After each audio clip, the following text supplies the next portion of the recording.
Kalen Rowe counted the blows from the pickaxe. 17 on the inhale, 23 on the exhale. Each blow reverberated through his wrists and traveled up his elbows to his shoulders. 3 years in the Wolf's Maw mine had taught him one thing. You can count pain. If you count pain, it becomes a number, and numbers don't bite. The 13th tunnel was the deepest in the mine. They sent down here those they didn't care about. Kalen worked alone because his partner, Old Vigo, had been buried alive a week ago. Overseer Garland said they'd give Kalen a new partner once he'd worked off Vigo's debt. They'd hung a dead man's debt around a living man's neck. That was normal for Wolf's Jaws. Everything here was normal. Working 16 hours a day, eating once a day, sleeping in a barracks that smelled of wet stone and someone else's blood. Handing over 2/3 of what he mined for food and candles. That too was normal. Kalen knew this system as well as he knew the rock. It was set up so that the debt would never end. Every copper coin he earned generated 2 new copper coins of debt. For candles, for a pickaxe, for water. For the right to breathe the air that was fed into the tunnel through wooden pipes. Air cost money too. Kalen did the math. 3 years ago, his debt stood at 12 silver coins. Now, it stood at 26. The system worked perfectly. He pounded the wall with his pickaxe and thought of Mia. His sister was 13 when they took her to the Baron's house. Now, she was 16. He hadn't seen her face in 3 years. For 3 years, he'd been counting copper coins and trying to figure out how to get her out of Baron Draven Morlock's house. The answer was simple. There was no way.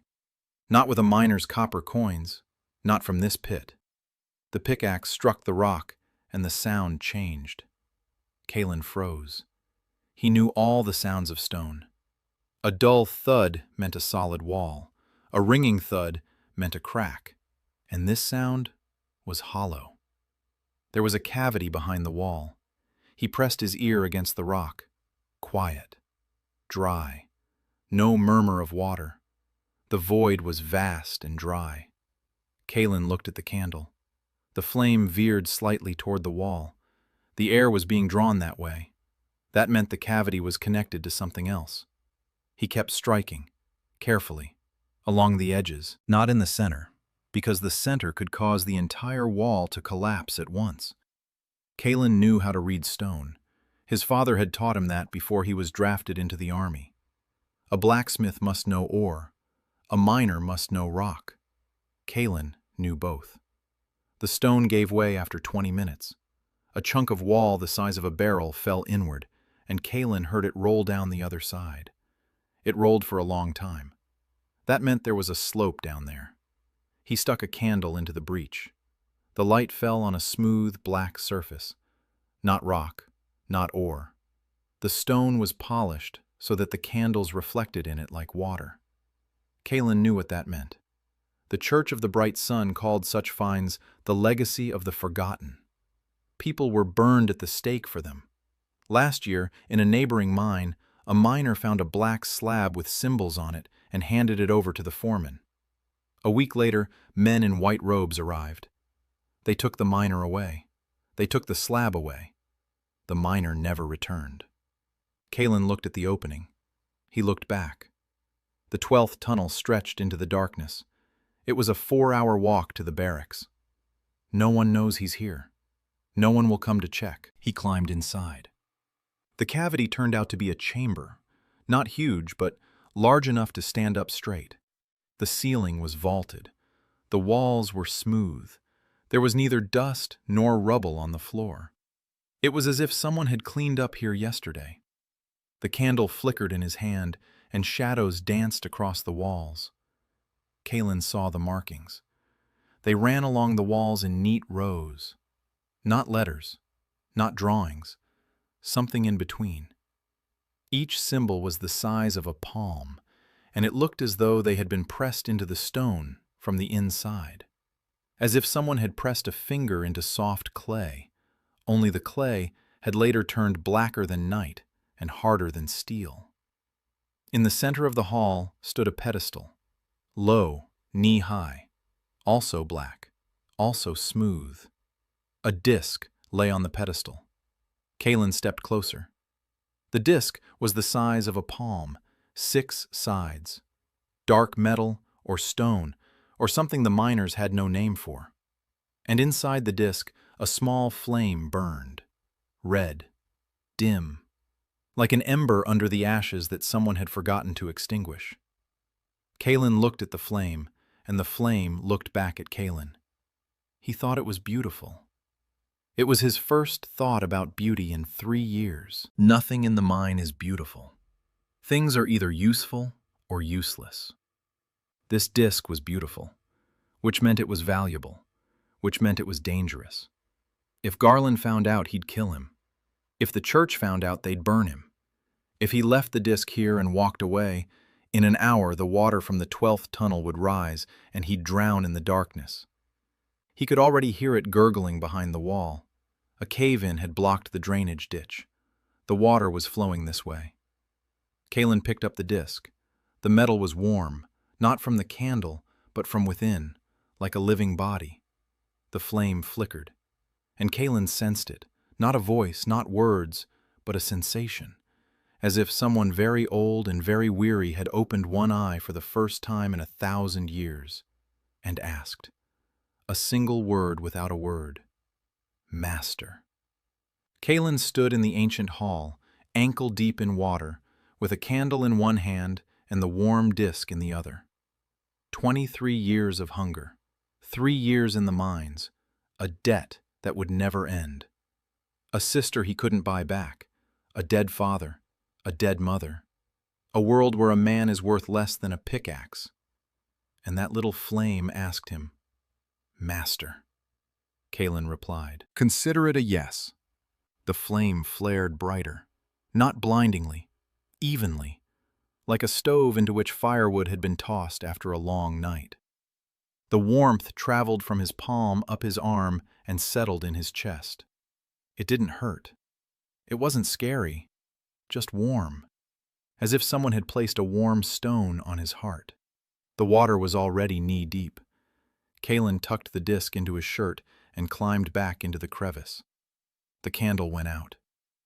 Darkness. But he could see. Not with his eyes. He could sense the walls around him. He could feel the cracks in the rock. He could feel where the stone was solid and where it was about to crumble. He could feel where the air was flowing. Up and to the right. There was a passage there, narrow, just wide enough for one person. Kalen crawled. The water was catching up to him from below, and he crawled upward along the rock, which suddenly became as clear to him as the palm of his hand. Every crack told him where to go. Every bulge told him where not to step. He crawled out into a side tunnel 2 hours later, wet, with a cut on his forehead, with a warm disc tucked under his arm. Alive. Garland was waiting for him in the barracks. The guard was a big man, twice as broad as Kalen. His face was like a chunk of rock that had been pounded for so long it had come to resemble a human, but not quite. Garland asked where Kalen had been wandering. Kalen replied calmly, The 12th tunnel. There's still life behind the wall, a rich one. Garland looked at him. Kalen knew that look. The overseer was deciding whether to beat him or listen. Kalen added, Give me 3 partners in 3 days. I'll haul out more iron than the whole crew hauls in a month. Garland laughed. His laugh was like an avalanche, short and unpleasant, but he agreed. 3 has-beens from the barracks, Skinny Ferg, who coughed up blood, one-armed Nolan, whose left hand had been chewed off by the crusher a year ago, and old man Tobias, who was 50 but looked 70. 3 has-beens. Garland gave them to him because he didn't care about them. Kalen led them to the 11th tunnel and showed them the side passage. They worked during the day, the usual routine. Kalo, a wheelbarrow, ore. And at night, Kalen would go around the bend and take out the disc. He didn't know yet how it worked, but when he held the seal in his hand and thought about the job, the Pathfinder would emerge from the wall. The first one was short, up to Kalen's chest, broad as a barrel. His skin was like stone, gray with veins of quartz. He had no face. Instead, there was a smooth patch with two dim, glowing eyes. His hands were thick, with fingers that ended not in nails, but in something like hardened chisels. The Pathfinder looked at Kalen. Kalen looked at the tunnel digger. Then Kalen pointed at the wall and said, "There." The tunnel digger turned toward the wall and began gnawing at the rock, silently, effortlessly. The stone crumbled before his fingers like wet clay. In a single night, the tunnel digger advanced as far as a crew of 15 men wouldn't have in 2 weeks.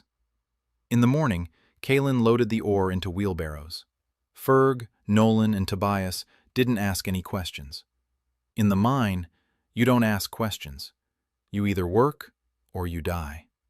3 days later, they returned to Garland with a cart of ore. The 12th tunnel hadn't yielded that much iron in a quarter. Garland stood and looked at the cart. Then he looked at Kalen. Something had changed in his eyes. Before, Kalen had been a laborer. Now he had become a tool. Garland thought that was a good thing, that a tool could be put to use. That was his mistake. Tools don't remember who beat them. Kalen remembered. Garland had become greedy. It was as predictable as water in the lower tunnels. Greed was the only emotion Kalen could gauge more accurately than hunger. After the ore cart, the foreman gave Kalen 5 partners instead of 3, then 7. Then he said that the 12th tunnel was now off limits to the other crews. Only Kalen and his men. Kalen nodded. That was exactly what he needed. A closed tunnel meant that no one would venture down there without his knowledge, that no one would see the tunnelers, that he had a territory, a small one, dark, stinky, but his. Ferg was coughing harder and harder. The blood on the rag he was pressing to his mouth was dark, a bad sign. Kalen knew that lung disease kills within 6 months if left untreated. His mother had died of the same thing. He looked at Ferg and did the math. 6 months, maybe 4 months, maybe 3. Nolan worked with one hand, but he worked. He'd wrapped a rag around the stump of his left hand and swung the pickaxe with his right. Slowly, crookedly, but he struck. Old man Tobias was the most useful. He couldn't break rock, but he knew the mine better than anyone alive. 40 years underground, he remembered every tunnel, every abandoned passage, every water source. Tobias told Kalen about the old workings west of the 12th tunnel.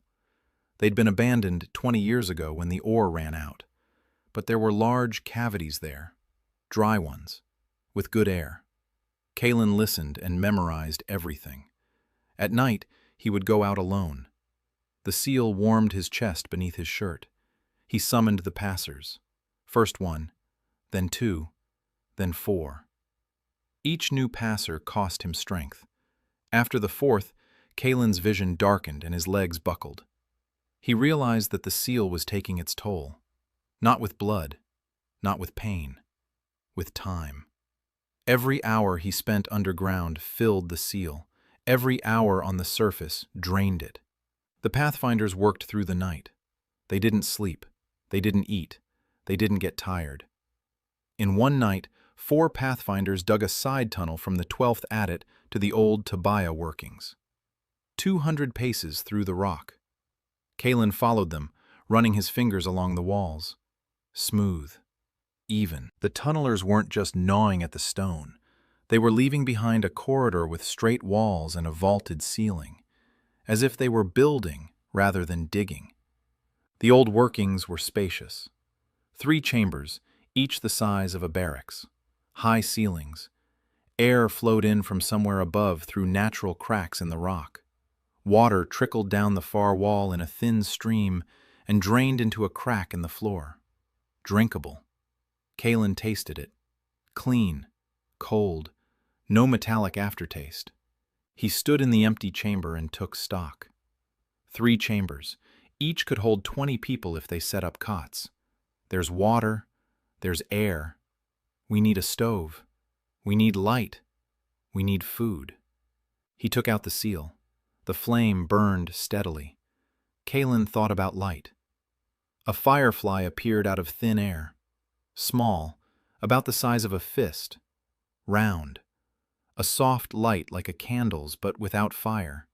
No smoke, no smell. The firefly hovered in the air and slowly drifted toward the ceiling.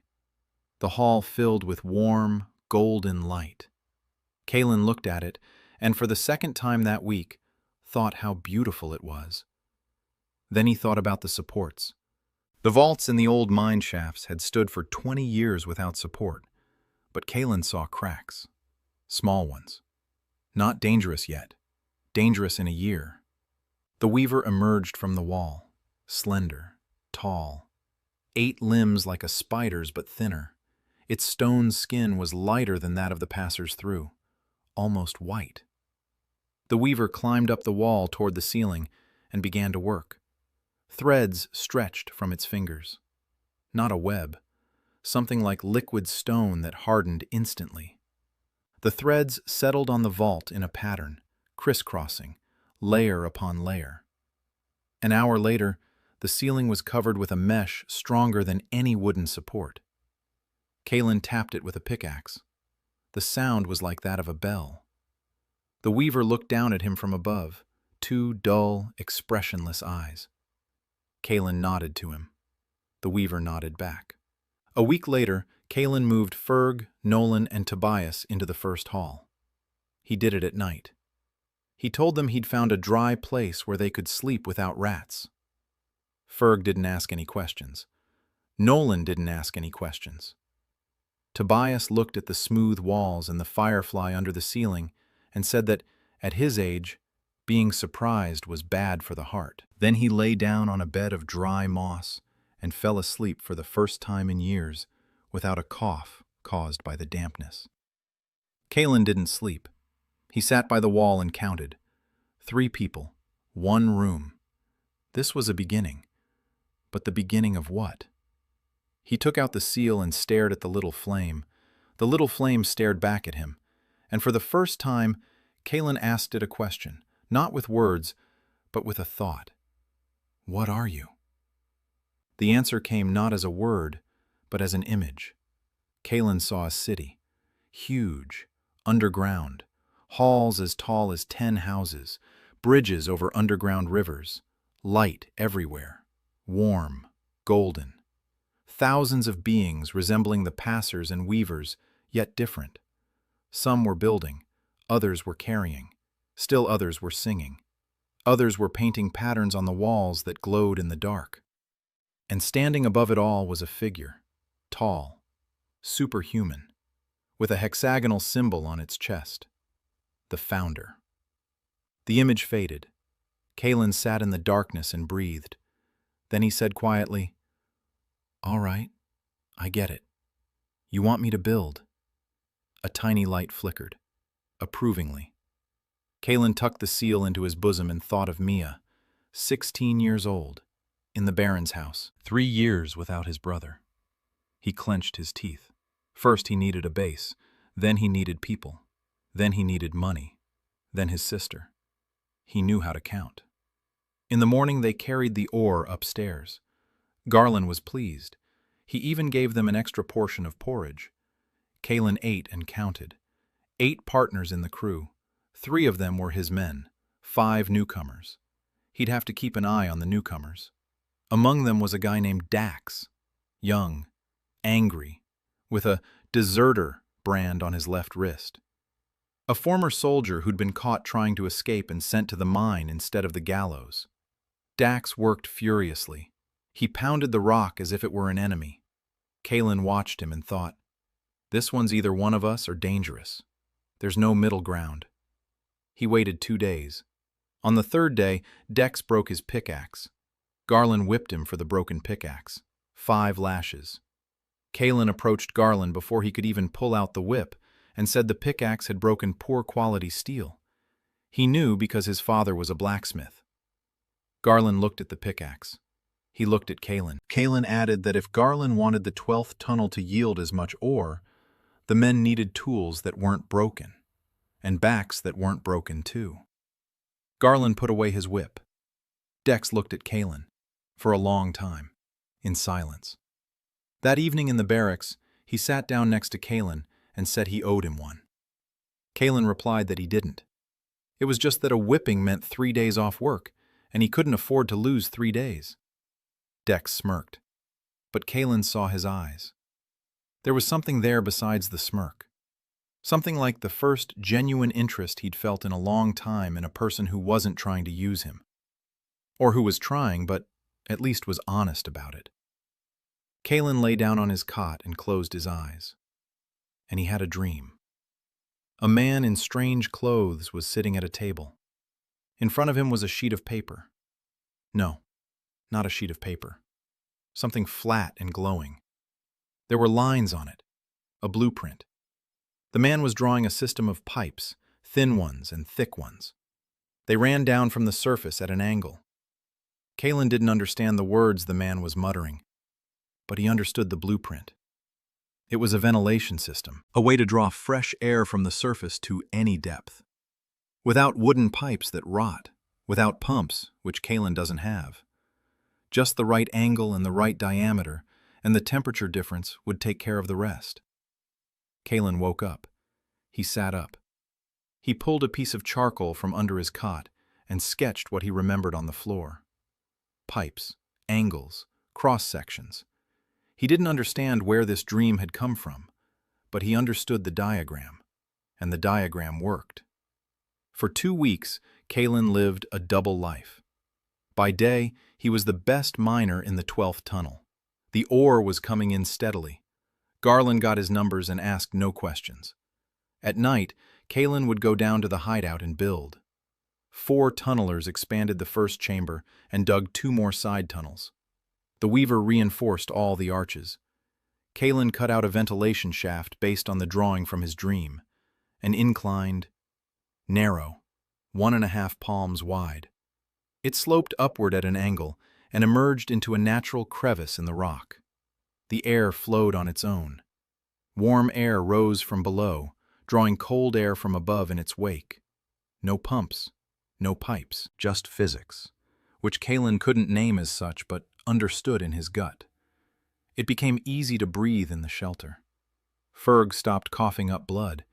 He wasn't cured, but he stopped gasping for air at night. The dry air and the lack of dampness were doing their job. Tobias said that for the first time in 40 years in the mine, he was breathing deeply. He didn't ask where the smooth walls and the light without candles had come from. He'd lived long enough to know. There are some things better left unsaid. Nolan was simpler. He saw the firefly and reached out his one good hand toward it. The firefly landed on his palm. Nolan stared at it, and Kalen saw the chin of a grown man, whose hand had been crushed in a crusher, tremble. Not out of fear, out of something for which miners have no word. Dex became a problem in the 3rd week. He was observant. Too observant for a former soldier who'd been written off and sent down to the mine. He noticed that Kalen was slipping away at night. He noticed that Ferg, Nolan, and Tobias were starting to look better. He noticed that there was too much ore for 5 Kyles and just a few hands. One night, Dex followed Kalen. Kalen heard him from 30 steps away. The seal could sense people in the rock just as it could sense cracks. A living body is heat, and heat is vibration, and you can't hide vibration in stone. Kalen stopped. He waited. Dex came around the bend and saw the corridor. Smooth walls, fireflies. A miner standing by the far wall, waiting. Dex froze. Kalen saw his hand. It reached for his belt, the spot where a soldier usually carries a knife. But there was no knife. They don't issue knives in the mine. But the reflex remained. Kalen said calmly, "You can go. You can stay. If you leave and tell Garland, I won't stop you. But then Garland will come here and take everything. And then he'll call the church, and they'll burn us all." Dex looked at the wayfarer. The wayfarer looked at Dex. 2 dull, expressionless glimmers. Dex asked what it was. Kalen replied, "It's mine." He said nothing more. Dex was silent for a long time. A minute. 2. Then he asked, "Are you building an exit?" Kalen shook his head. "No, not an exit. A home." Dex looked at him as if seeing him for the first time. Then he sat down on the floor, leaned his back against the smooth wall, and said, "All right, I'm staying. Show me everything." Kalen showed him. 3 chambers, ventilation, a water vein, the ore supply the miners had extracted over the course of a week. Dex walked around, touching the walls. Then he said that if this was a house, he needed a door. He was right. Kalen had been thinking about storage rooms and air and had forgotten the simplest thing. A door. An entrance that could be locked from the inside. He asked for the seal. "We need a guardian." A guardian rose from the floor. Heavy, a head taller than Kalen, with 4 arms and stone skin as dark as night rock. No face. Just 2 slits for eyes. Red. Not angry. Indifferent. The guardian stood and waited. Dex took a step back. Then 2. Then he stopped and forced himself to stand his ground. Kalen said to the guardian, "Stand at the entrance. Don't let anyone in except those I bring." The guardian stepped toward the tunnel. He stood there. His 4 arms were folded across his chest, stone upon stone. In the narrow passage, he filled the entire space from wall to wall. Dex looked at the guardian and said that 10 soldiers wouldn't get past him. Kalen replied that that was the point. That night they ate together. Kalen, Ferg, Nolan, Tobias, and Dex. 5 of them. The food was the same porridge from the barracks, but they ate by the light of the fireflies behind the wall, which no one could break through from that side. Tobias said the porridge tasted better when you weren't afraid of getting hit on the head while you were eating. Nolan laughed. It was the first laughter Kalen had heard in the mine in 3 years. Kalen didn't laugh. He was calculating. 5 people, 3 halls. There'd be enough food for a week if they rationed it. We need a bakery, we need flour, we need a way to get it. We need more people. We need to draw less attention. Every new person is another mouth to feed, but also more hands. And a new risk that someone will talk. An equation with no solution if you use ordinary numbers.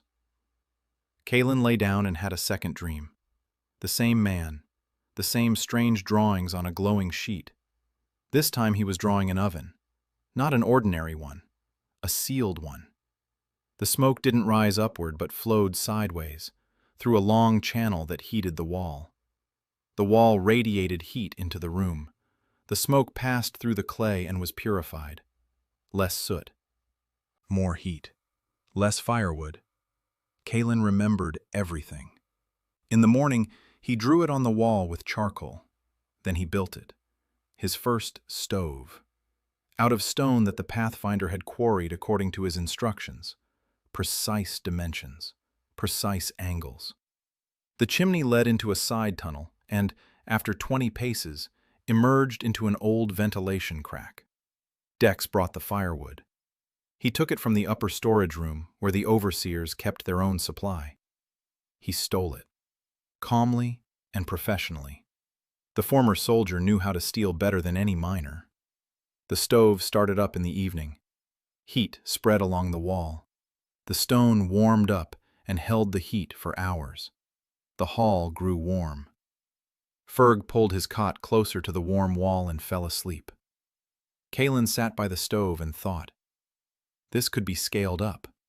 More rooms. More stoves. More people. But first, they needed to solve the food problem. The gruel from the barracks wasn't endless, and every bite they ate here was a bite someone upstairs would notice. The following week, Kalen found the answer. Or rather, the Pathfinder found the answer. While digging a new tunnel to the east, he stumbled upon a cavity filled with mushrooms. Not the usual miner's toadstools, but large, dense, white ones. They were growing on the wall where water seeped out, and on pieces of old wood from forgotten supports. Tobias tasted one. He said they weren't poisonous. Bitter, but not poisonous. Kalen asked the seal to show him. The image came immediately. The mushrooms grew wherever there was water and organic matter.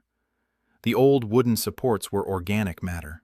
The Forgotten used to cultivate them on an industrial scale, entire halls of mushroom plantations. Kalen set aside one hall for the mushrooms. The tunnelers brought old wood there from abandoned adits. The weaver ran thin water channels along the walls. 2 weeks later, the mushrooms covered the entire wall. White, firm. If dried on the warm wall near the stove, they became tough and tasteless. But if ground into flour and mixed with water, they turned into something like a flatbread. Not tasty, but filling. Kalen laid the first flatbread on a rock and cut it into 5 pieces, one for each of them. Equal shares. Tobias chewed and said it tasted worse than a rat. Then he took a second piece, then a third. Nolan said that if they added salt, it would almost be a meal. There was no salt. For now. Kalen added it to the list. Salt, flour, cloth, tools, medicine for Ferg. The list was growing. Every item was a task. Every task took time. Time was short. Garland had already started to notice. Nothing specific, just a general feeling. His miners were getting healthier. They were working better. There was plenty of ore. Too much. Greed was battling suspicion. For now, greed was winning. But Kalen knew it wouldn't last forever. Sooner or later, Garland would start digging. Not for rock. The truth. A month. 30 days underground, and Kalen's system was running like a clock. One he'd never seen, but whose blueprints he'd seen in his dreams. During the day, he'd go out into the tunnel with his crew and work. The ore was coming in steadily. Not too much to raise questions from the Baron's castle. Not too little for Garland to start getting nervous. At night, he would go down to the shelter. 3 chambers had become 6. The tunnelers worked non-stop, 6 of them. Kalen had learned to summon them faster. The seal responded more readily with every task completed, every wall finished, every corridor laid. Every completed task made the light shine brighter. Kalen understood the law. The seal fed on completion, not on beginnings, not by promises, by finished things. A wall that stands, a canal through which water flows, a cot on which someone sleeps. Each such thing restored his strength. Every abandoned task drained it. Once he started digging a side passage and gave up because the rock turned out to be too hard. By evening, his head was splitting, and the passage makers were moving twice as slow. He went back and finished digging. The pain vanished instantly.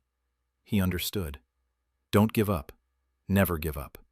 The Forgotten had been builders down to the very last stone. The seal demanded the same. Dex brought 2 men to the shelter, miners from the neighboring barracks. One was named Wim, small, quick, a thief by nature. He ended up in the mine for stealing a chicken. The other was named Bran, huge, silent. His wife had been taken away in a military convoy, and he himself had been thrown into the mine because he tried to get her back. Bran didn't speak. Not at all. Kalen showed them the hideout. Wim whistled and asked how much it all cost. Kalen said nothing at all, because it wasn't for sale. Wim looked at him skeptically. In his world, everything was for sale. Bran walked silently across the hall. He touched the warm wall. He looked at Firefly. He sat down on the cot, and for the first time in months, a sound came from his throat. Not a word. A sigh. Long, heavy, as if he'd been carrying something unbearable and had finally set it down. 7 people. Kalen counted them. They needed 20 for the shelter to be self-sufficient. They needed people with skills, not just extra hands, brains. Someone who knew how to sew. Someone who could cook more than just mushroom flatbreads. Someone who knew herbs. He began observing the barracks, quietly, carefully. Through Vim, who knew how to go where he wasn't invited and listen to what wasn't meant for his ears. Vim brought back information 3 days later. There was a herbalist in the women's barracks. Young, quiet. She'd come on her own a month ago from a mountain village that had been burned down. Her name was Kana. Pak Hana. Wim said she treated the miners' burns and cuts with herbs she gathered in the upper tunnels where light filtered through. Garland left her alone because sick miners worked less efficiently, and Hana kept them going. Useful. Kaylin went to see her in the morning. The women's barracks stank worse than the men's because there was no ventilation at all. 12 women for 20 bunks. Those who couldn't fit slept on the floor. Hannah sat in the corner, grinding dry stems in a stone mortar. Small, slender arms. Her hair was under a rag. Her eyes were calm. Too calm for a 20-year-old girl. People who have already lost everything and now simply exist have eyes like that. Kaylin sat down next to her and said that Ferg was coughing up blood. He asked if he could help. Hannah looked at him. Then she said that lung disease can't be treated without clean air and rest. There's neither in the mine. Kaylin said he knew a place where the air was dry and warm. Hannah looked at him for a long time. What she saw in his eyes wasn't distrust. It was weariness. She'd heard promises before. Not a single one had come true. Kaylin didn't make any promises. He simply said, "Let's go. I'll show you." She went with him. He led her to the shelter. Hannah stood in the hall and looked around. Smooth walls, fireflies, a warm stove, a mushroom farm. Ferg was sleeping on a cot by the warm wall and wasn't coughing. Hannah approached him. She listened to his breathing.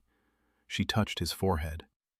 She turned to Kaylin and said that if he gave her some herbs and hot water, Ferg would be alive in 2 months. Not healthy, but alive. Kaylin said, "Say what you need to. I'll get them." Hannah named 7 herbs. 3 grew in the upper tunnels. 2 could be found at the mine entrances where daylight filtered through. 2 were only on the surface. Kaylin wrote them down, not on paper but in his head. He never forgot the numbers, and he never forgot the names. Hannah stayed.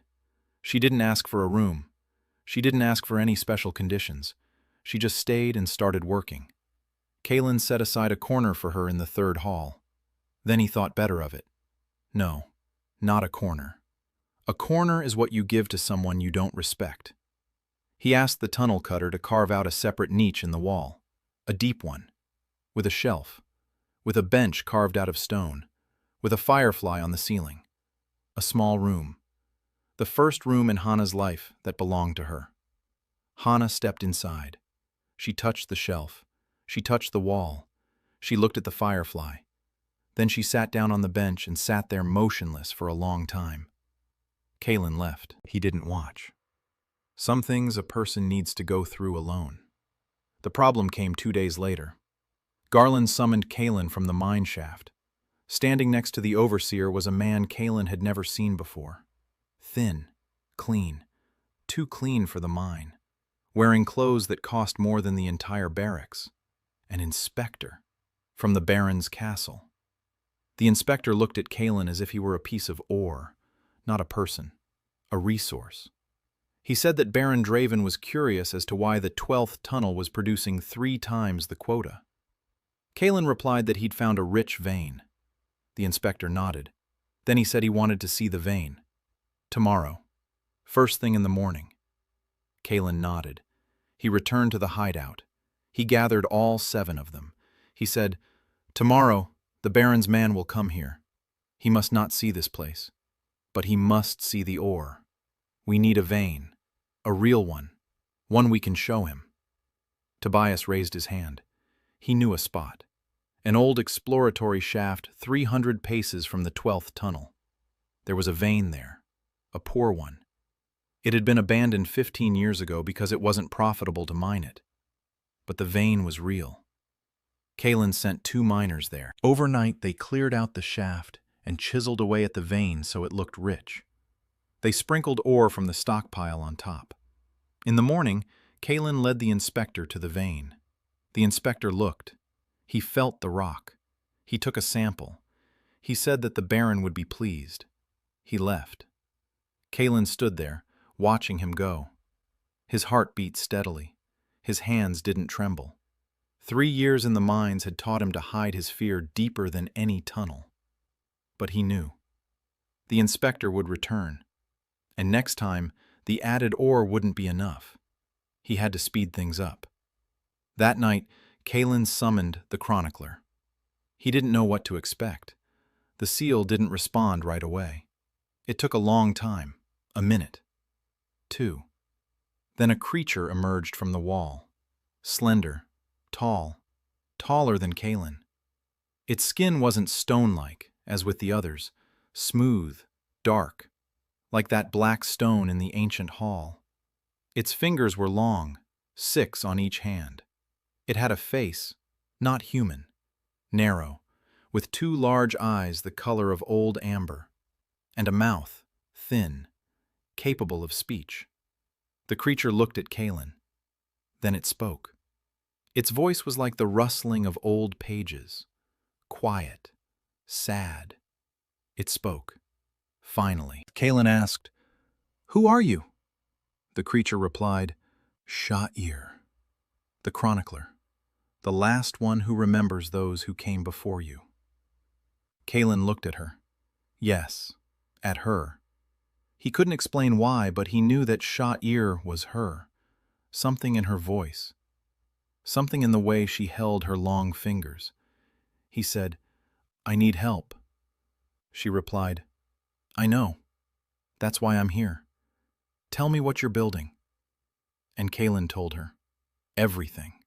From the very beginning. Sha'ir listened. Her amber eyes didn't blink. When he finished, she was silent. Then she said, "You're like the first one, the one who built the city beneath the mountain 10,000 years ago." He, too, started with a single room. Kalen asked what he had finished. Sha'ir replied, "He didn't finish. None of them finished. That's why you're here." Silence. Then Kalen said, "All right, then I'll finish it." 6 weeks, 12 people. Kalen brought 4 more. A woman named Rena who knew how to sew, a 14-year-old orphan named Tim, an apprentice at the blacksmith's workshop by the mine. A former Horace, a former prisoner who'd been broken during interrogation for hiding grain from the collectors. His left leg wouldn't bend at the knee, but his hands still remembered wood. And a woman named Gwen, who had been a cook in an army supply train before she ended up in the mine for stealing rations. Gwen tasted the mushroom flatbread and said it was a disgrace, not food. 3 days later, she made a thick soup from those same mushrooms, and the smell that wafted through the hall made all 12 of them's stomachs churn. Not from food poisoning, from hunger. The soup was hot, thick, with mint that Hannah had found in the upper tunnels and salt that Wim had stolen from the overseer's storeroom. For most of them, it was their first hot meal in years. Kalen ate and kept track. 12 people consume a certain amount of mushrooms each day. The mushroom farm yields a certain amount per week. The shortfall is still small, but with every new person, it grows. We need a second farm. We need more water. We need more old wood for the mushrooms. He made a list. He always made lists. In his head, never on paper. Paper is evidence. The mind is a safe. Sha'ir became his chief advisor. Every evening after work, Kalen would come to see her. She occupied the farthest niche in the deepest hall. She sat motionless. 6 long fingers on each hand were intertwined. Her amber eyes were half closed. When Kalen came, she opened her eyes and waited. He sat down beside her and spoke. He told her what he'd done that day, what hadn't worked out, what needed to be done tomorrow. Sha'ir listened. Then she replied, not with orders, stories. She told him how the Forgotten had solved the same problems thousands of years ago, how they had brought water to the surface, how they had divided the labor, how they had fed thousands of creatures underground without a single ray of sunlight. Kalen listened and memorized. Not everything applied. The world had changed, but the principles remained the same. Water flows downward. Heat rises. People go where they are fed. One evening he asked Sha'ir about the seal. Why her? Why him specifically? Sha'ir was silent for a long time.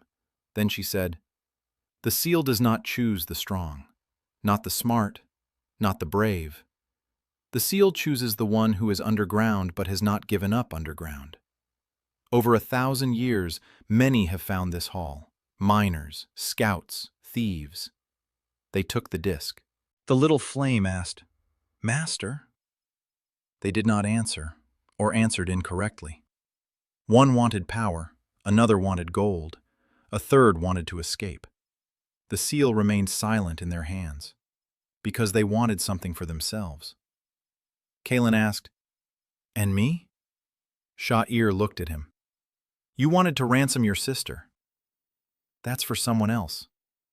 The seal heard. Kalen sat and thought. Then he said, "That's a silly criterion." Sha'ir replied, "Yes, but it works." She almost smiled. Kalen wasn't sure because she had a thin mouth without lips, and a smile on a face like that looked like a crack in stone. But it seemed to him that she had smiled.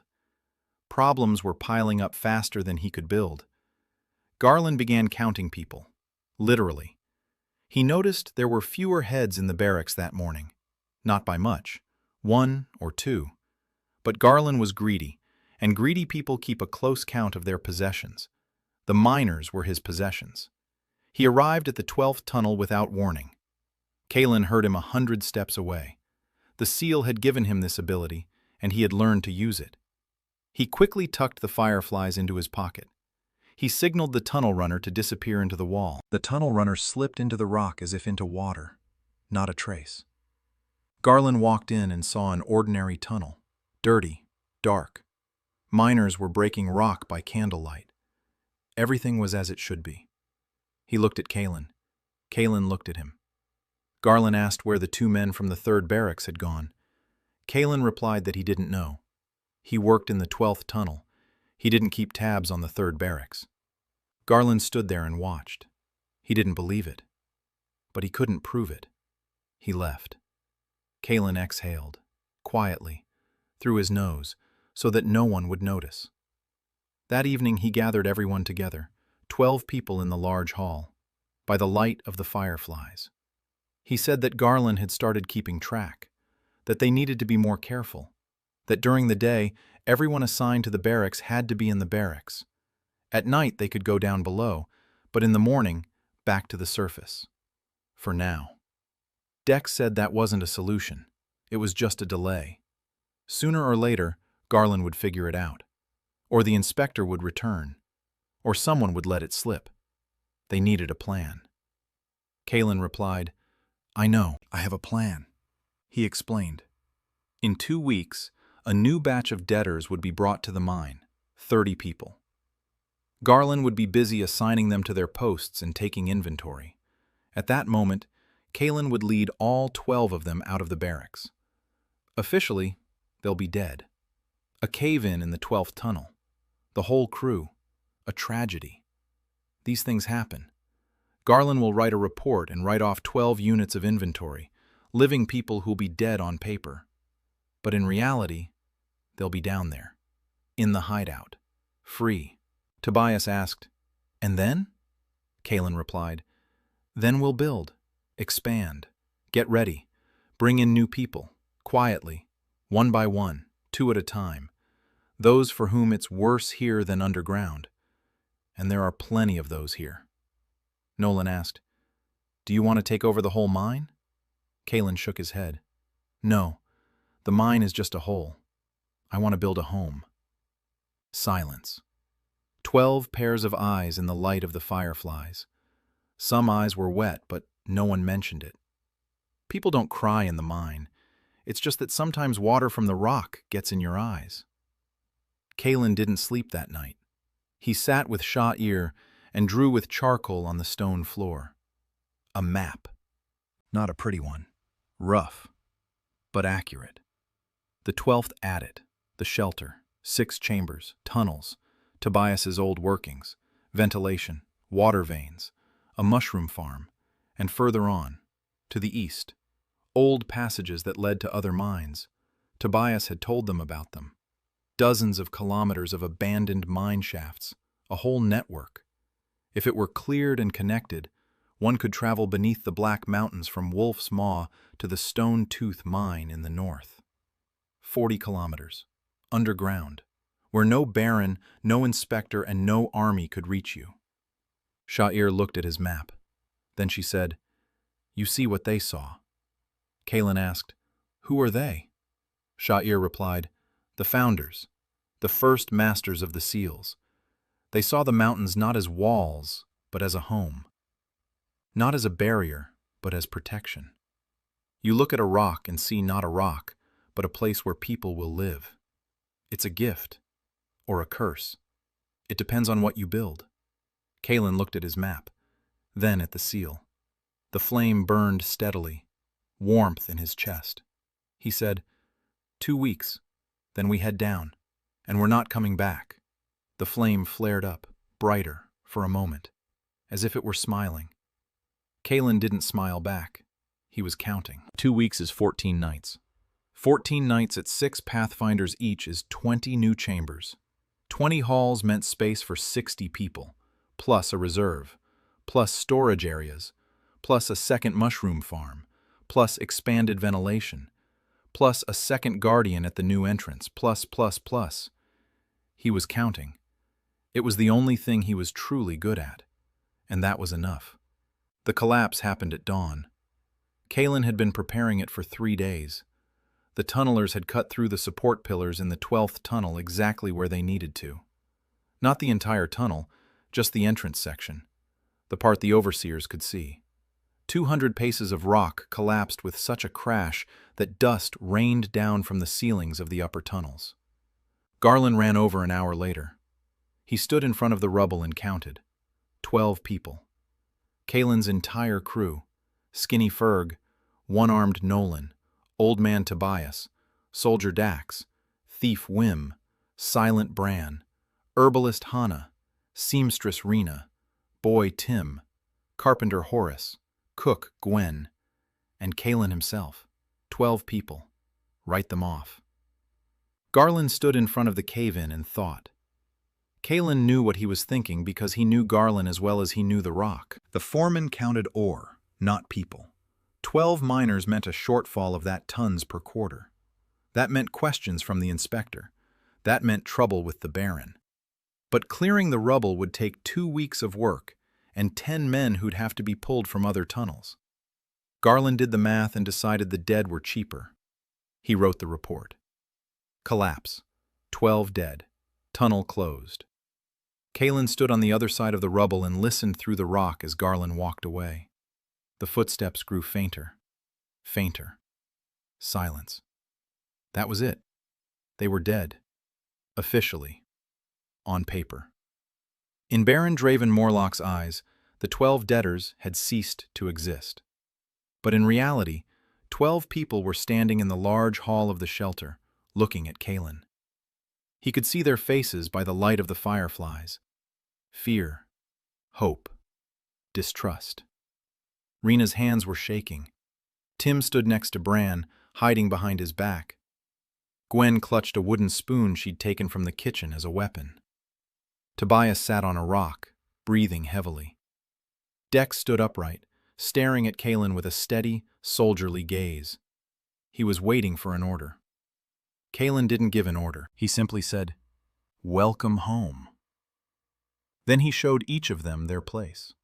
Not a corner, not a bunk in the communal row, a room. Over the course of 3 nights, the tunnelers had carved out 12 niches in the walls of the Great Hall. Each niche was 3 paces by 4. A stone sleeping platform covered with dry moss, a shelf for belongings, a firefly on the ceiling, and a curtain. Rena had sewn them from old fabric that Wim had brought out of the storeroom. Simple, rough, but they covered the entrance, and everyone could draw their curtain and be alone. This was more important than food, more important than warmth, more important than safety. A place of one's own where you could close off the entrance. The first to cry was not the one Kalen had expected. Horace, the carpenter with the broken leg. He went into his alcove and saw that Kalen had asked the stonecutter to chisel a ledge into the wall at waist level. A workbench. For a carpenter. Horace stood there, running his large hands over the stone countertop, and wept silently. Then he drew the curtain.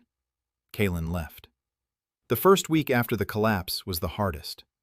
They were cut off from the surface. The exit through the 12th tunnel was blocked.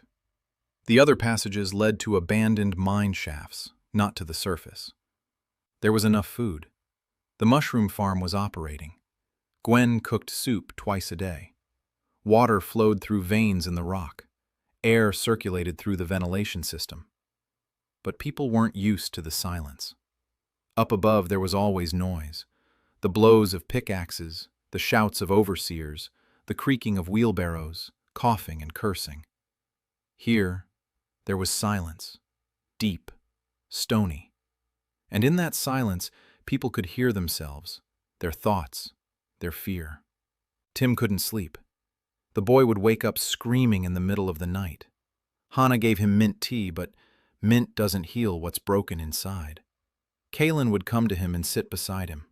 He didn't say anything. He just sat there.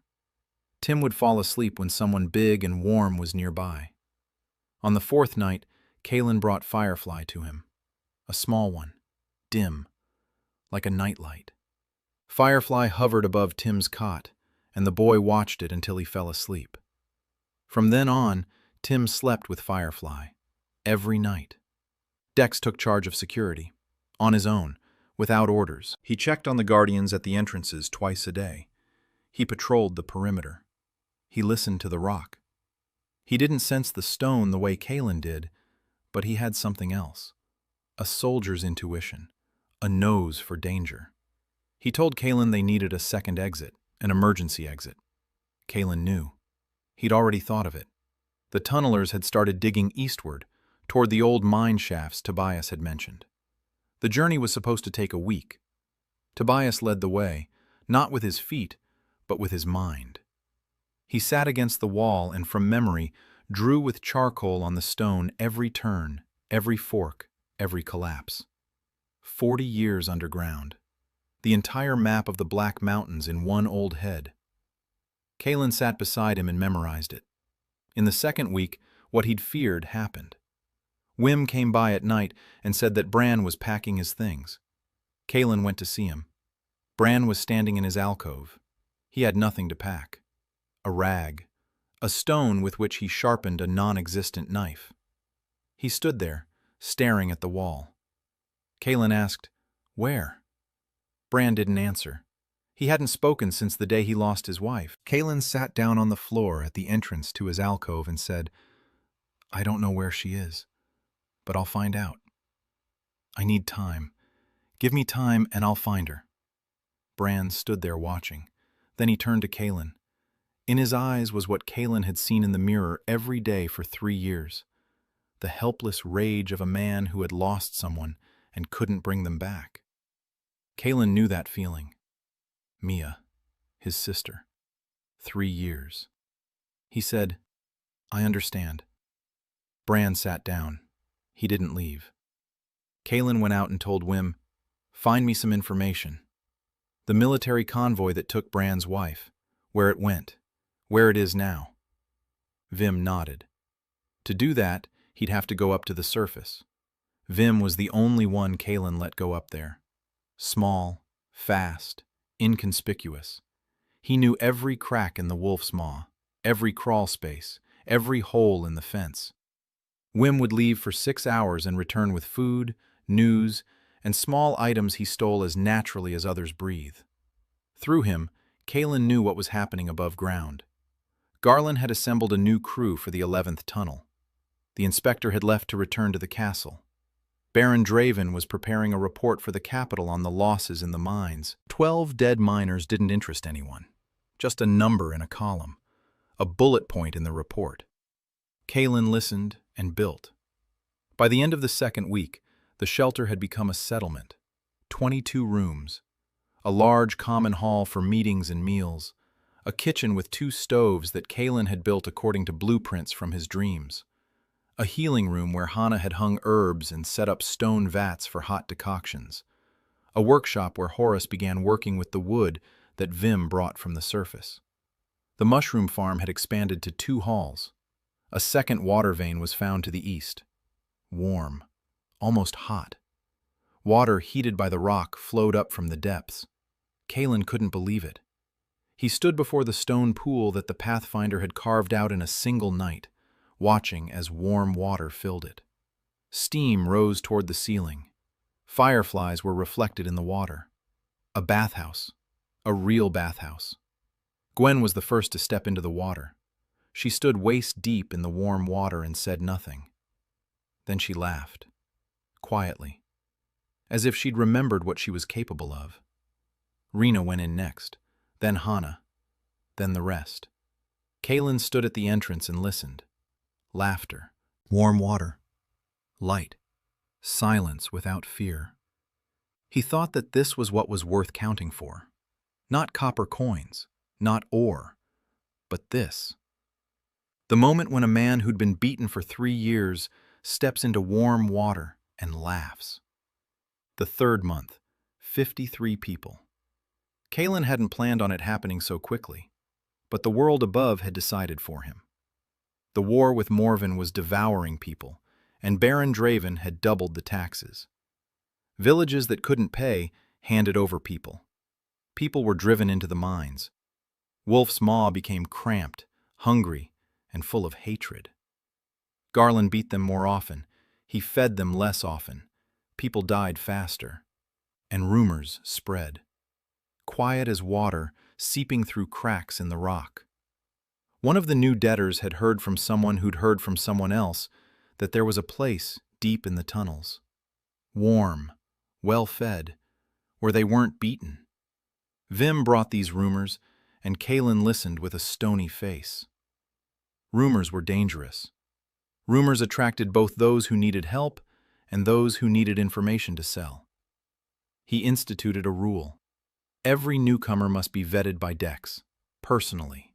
The former soldier knew how to spot a lie. Not always, but more often than the rest.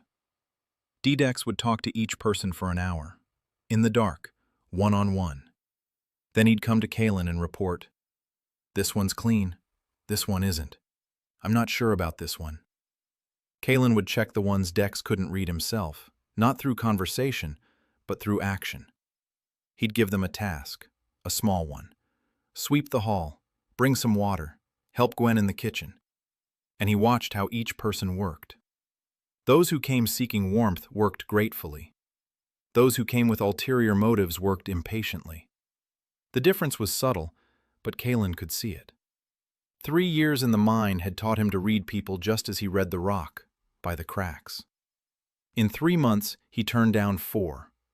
It wasn't cruel. They were blindfolded and led through the far tunnel back into the abandoned adits. They didn't know where the shelter was. They didn't know how many people were inside. They only knew that somewhere in the darkness there was a warm place. That was enough to keep the rumors alive. Not enough for anyone to find their way there. The Warm Vault. That's what Tobias called it. One evening over a bowl of soup, he said the place deserved a name. A place without a name is just a hole. A place with a name is a home. Everyone looked at Kalen. Kalen looked up at the ceiling. The weavers had woven it so tightly that it glistened in the light of the fireflies. The Warm Vault. Yes, that fits. From that day on, they called it that. The Warm Vault. As if it had always been that way. As if that word had been inscribed on these walls long before they were built. Kalen kept expanding it, every day. The tunnelers never stopped. 8 of them now. The mark grew stronger. With every hall completed, every furnace in operation, every occupied room poured a spark of power into it. Kalen felt it as a warmth in his chest that grew from what he had created. He wasn't building abstract spaces. He was building for specific people. A room for Tim with a low ceiling because the boy was afraid of large spaces. A room for Bran with thick walls, because Bran would sometimes pound his fists against the stone when his longing for his wife became unbearable, and the walls had to hold up. A room for Gwen next to the kitchen, because Gwen would get up before dawn and didn't like to walk far. Every room was for a specific person. Every little detail was thought through. The seal approved. The flame burned more steadily when Kaelin was building for someone rather than just building. Sha'ir explained. The Forgotten did not build cities. They built houses. Thousands of houses that later became cities. Every stone was for someone. Every wall belonged to someone. That is how those who came before you built. That's how you build. Kaelin nodded and went to check on Horus, who was installing door frames in the new rooms. Horus worked slowly. His leg wouldn't let him stand for long, but his hands remembered. The wood obeyed his fingers just as stone had obeyed the Pathfinders. The frames were straight, sturdy, with slots for curtains. Later there would be real doors, when there was enough wood. For now, curtains, but the frames were already in place. The promise of a door is more important than the door itself. A person sees the frame and knows, there will be a door here, my door. The food problem was solved unexpectedly. On one of his forays, Wim found a sack of grain in an abandoned warehouse near the surface. Wet, sprouted, useless for eating. But Hannah looked at the sprouts and said they could be used to grow malt, and from the malt, make sourdough starter, and from the starter, bake bread, if there was flour. There was no flour, but there were mushrooms. Dried, ground mushrooms yielded something like flour. Gwen experimented for 3 days. On the 4th day, bread came out of the oven. Not white, not soft, dark, dense, with a hint of mushrooms and earth, but it was bread. Kaelin broke the first loaf with his hands. Steam rose. The aroma filled the hall. 53 people stood in silence, staring at the bread. Kaelin handed out a piece to each of them, equal pieces. He measured by eye, but his eye was precise. 3 years of counting copper coins. Tobias took his piece and said that everyone should have bread, always. Otherwise, what was the point of all this? Kaelin looked at him. Then he nodded. Yes. Otherwise, what's the point? From that day on, the bakery was open every day. Gwen baked.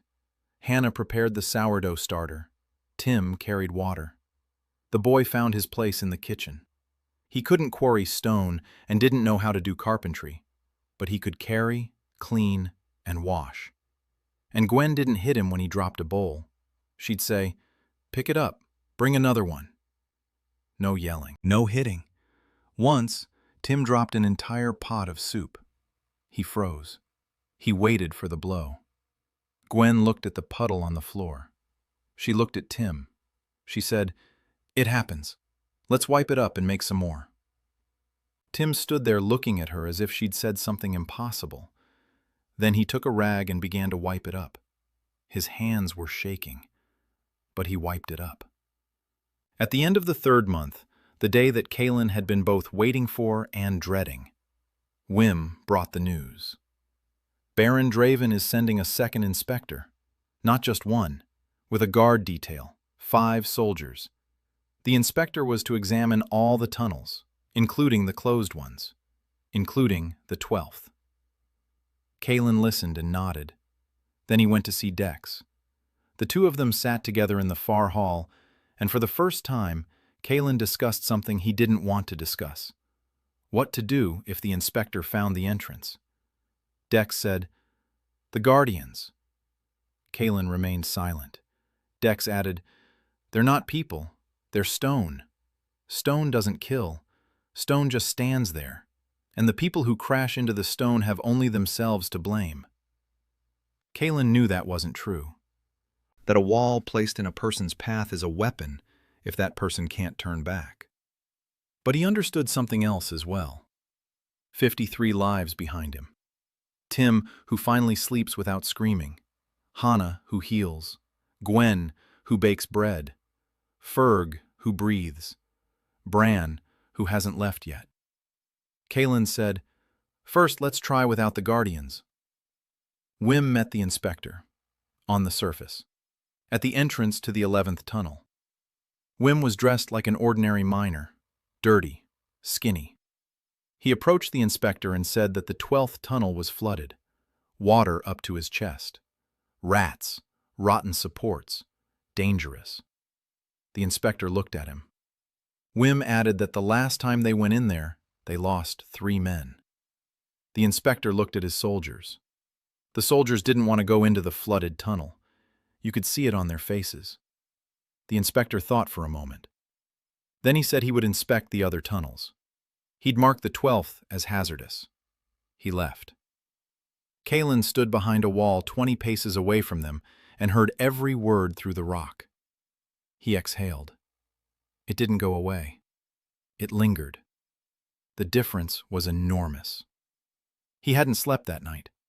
He'd sat with Sha'ir and counted. How much time until the next inspector? How long until the Baron sent soldiers instead of an inspector? How long until the rumors reached the castle? Sha'ir said, "Not much." Kaelin replied, "I know. We need to grow faster." Mia's ransom began with a spoon, a silver spoon bearing the Morlock family crest. Vim found it in the old junk that the passers had raked out of a collapsed tunnel to the west. Not just a spoon, a whole box. Silver, tableware, buttons with crests, a shard of a sword bearing a blacksmith's mark. Junk. Trash. Rubbish to anyone who doesn't know the value of things. Kaelin called out to Sha'ir. The chronicler came over and ran her long fingers through the contents of the box. She held each item up to her amber eyes and said nothing. Then she spoke.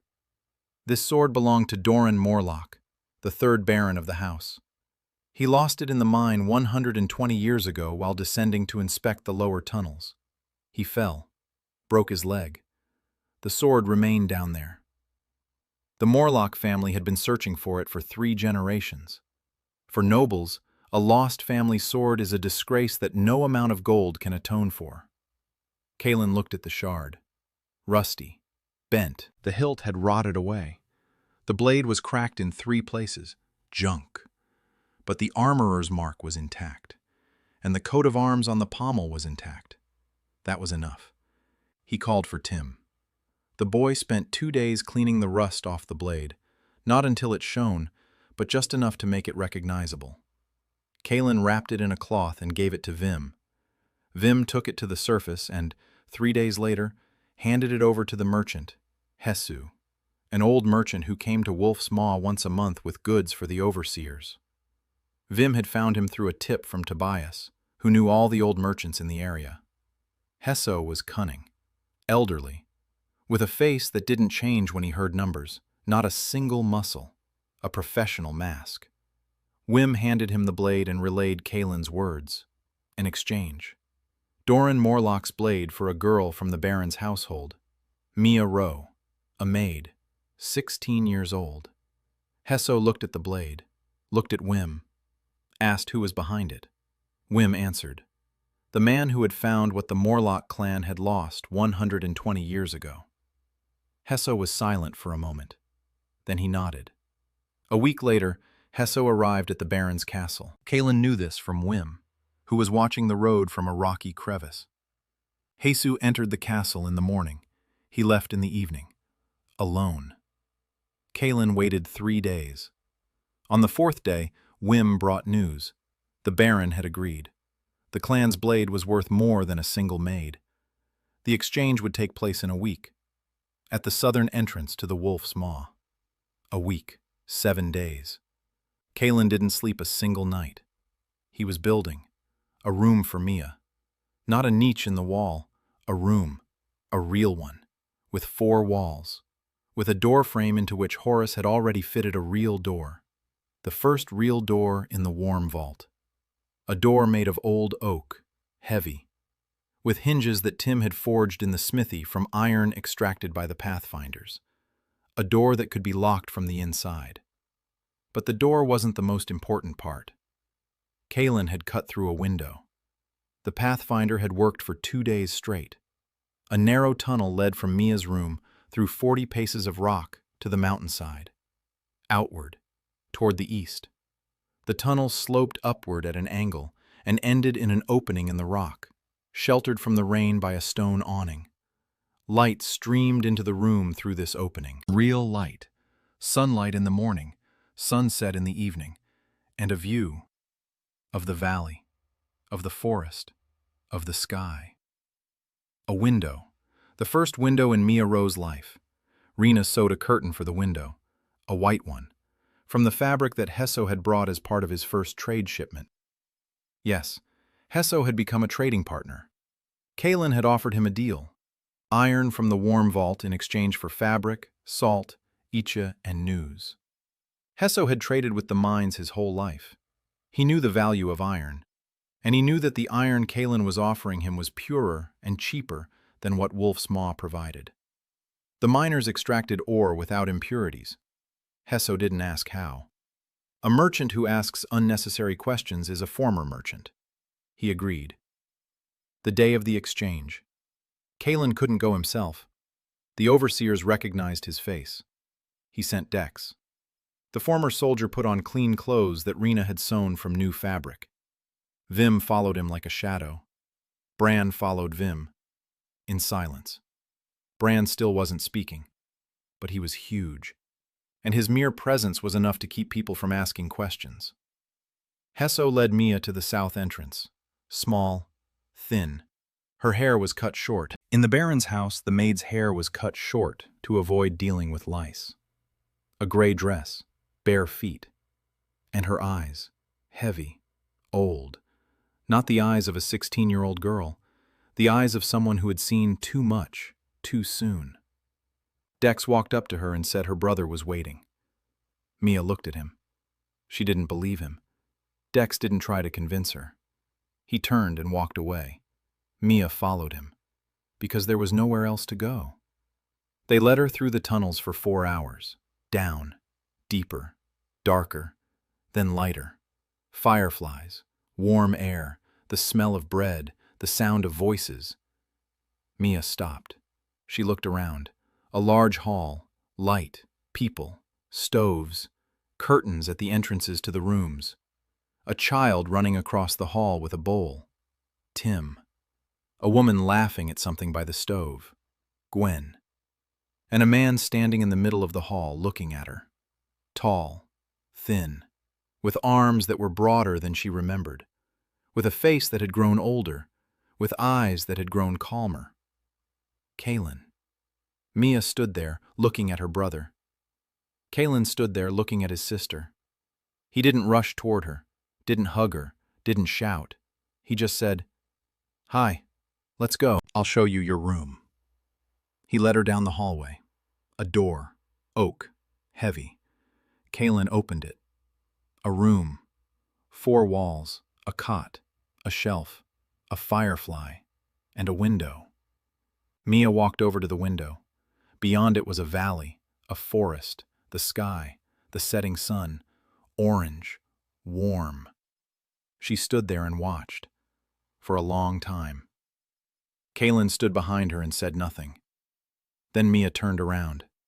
She looked at him and said her first words of the day. She said she didn't want to go back upstairs. Ever. Kaelin nodded. He said she didn't have to. This was her home. Mia turned back to the window.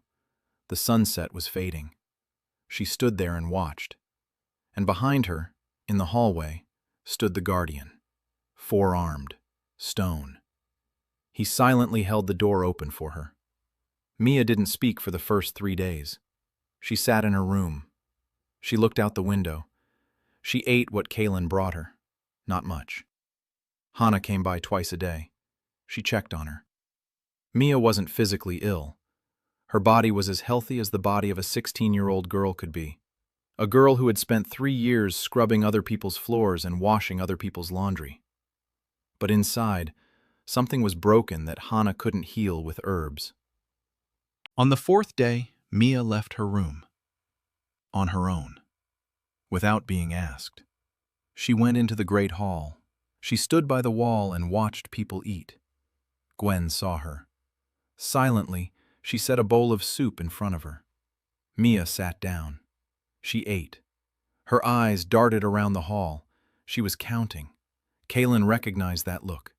She was counting people, exits, distance to the door. She had lived in a baron's house. There they counted differently, not coins, but dangers. A week later, Mia started talking.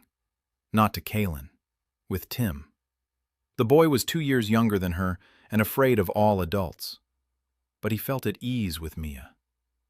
They sat side by side in the kitchen, cleaning mushrooms. Mia did it quickly. Her hands were used to the work. Tim dropped every third mushroom. Mia picked them up silently and handed them back to him, without reproach. Gwen watched and said nothing. 2 weeks later, Mia went to see Kaylin.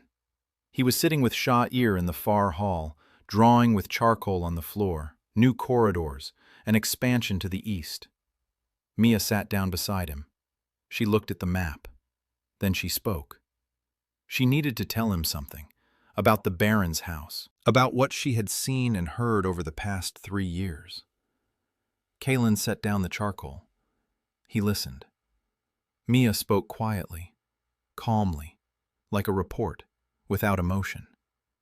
The house of Baron Draven Morlock, 60 rooms, 30 servants, 10 guards. The Baron's wife died 5 years ago. His daughter Ashley, 18, lives on the 2nd floor. His son, Marcus, 12, lives in the barracks with the garrison. The Baron drinks starting at noon. By evening, he can't stand up. An estate manager named Crane handles the affairs. Crane is smarter than the Baron. He's the one who sends out the auditors. He's the one who counts the money. He's the one who noticed that the mine is producing too few workers and too much ore. Kaylin listened. Every word, every detail. Mia explained how the castle's security was organized, where the guard posts were, when the guards changed shifts, where the weapons were stored, where the horses were kept, which servant drank, which ones steal, which ones sleep with the steward's wife. 3 years in the Baron's house. 3 years she scrubbed floors, remained invisible, and memorized everything. Because in a house where you can be beaten for spilling water, you learn to know who's where and when. That's survival, not espionage. But the result is the same.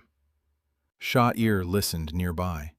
Her amber eyes shone brighter than usual.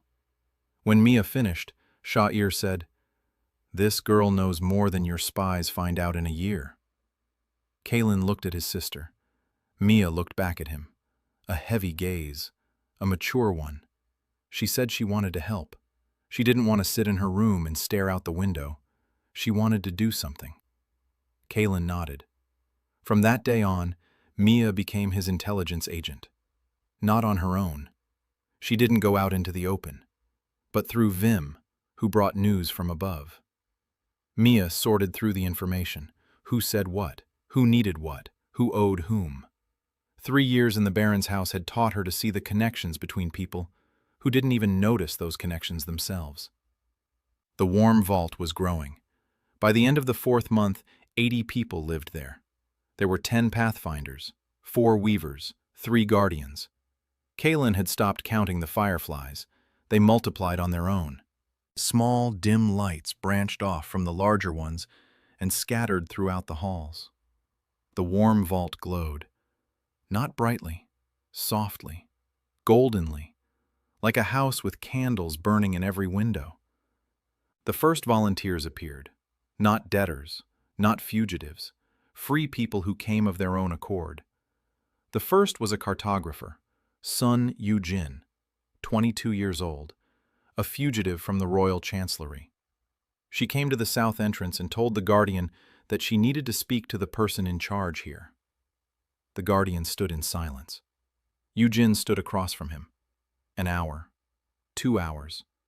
She didn't leave. Dex reported to Kaylin. Kaylin arrived. Yujin was short, thin, short hair, men's pants, boots, a pipe between her teeth that wasn't lit because she'd run out of tobacco a week ago. She looked at Kalen and said she knew who he was. The Underground King. That's what they call him in the villages along the Black Mountains. She said she'd worked in the Chancellery and drawn maps. Maps used to soldiers were sent out.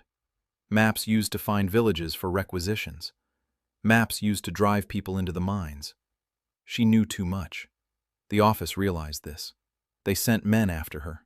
She ran 3 weeks on foot through the mountains. She came here because she'd heard they take in those for whom there's no place left up above. Kalen listened. Then he asked what she could do. Yujin replied, "Draw maps. That's the only thing I'm good at." Kalen said, "Let's go. I'll show you what you need to draw." He led her through the warm vault for 4 hours. Every hall, every corridor, every fork in the path. Water veins, ventilation shafts, mushroom farms, the kitchen, the infirmary, the workshop, the bathhouse. Yujin walked in silence. Her eyes were wide open. She touched the walls. She watched the fireflies. She watched the pathfinder who passed by carrying a chunk of rock in his hands. She watched the guardian who stood at the entrance and silently nodded to her. When they returned to the great hall, Yujin sat down on a bench and remained there for a long time. Then she said, "Give me paper and charcoal." There was no paper. There was parchment made of goatskin that Hesso had brought in the last shipment. There was charcoal. Yujin began drawing that very evening. She drew all night. In the morning, she laid the map of the warm vault before Kalen. Accurate, detailed, to scale. With depth markings, with water veins and air channels labeled. Kalen looked at the map and saw his home in its entirety for the first time. Not in pieces, not from memory, in its entirety. He hadn't known that the warm vault was so large. On the map, it looked like a living creature. The corridors like veins, the halls like organs, the ventilation like lungs. "Beautiful," Kalen said. "This is a good map." Yujin looked at him. There was something in her eyes that Kalen couldn't read. She said, "This is the first map that guides people to live, not to die." Kalen nodded. He gave her a room, with a desk that Horace had carved from a single piece of wood, with a shelf for tools, with a window.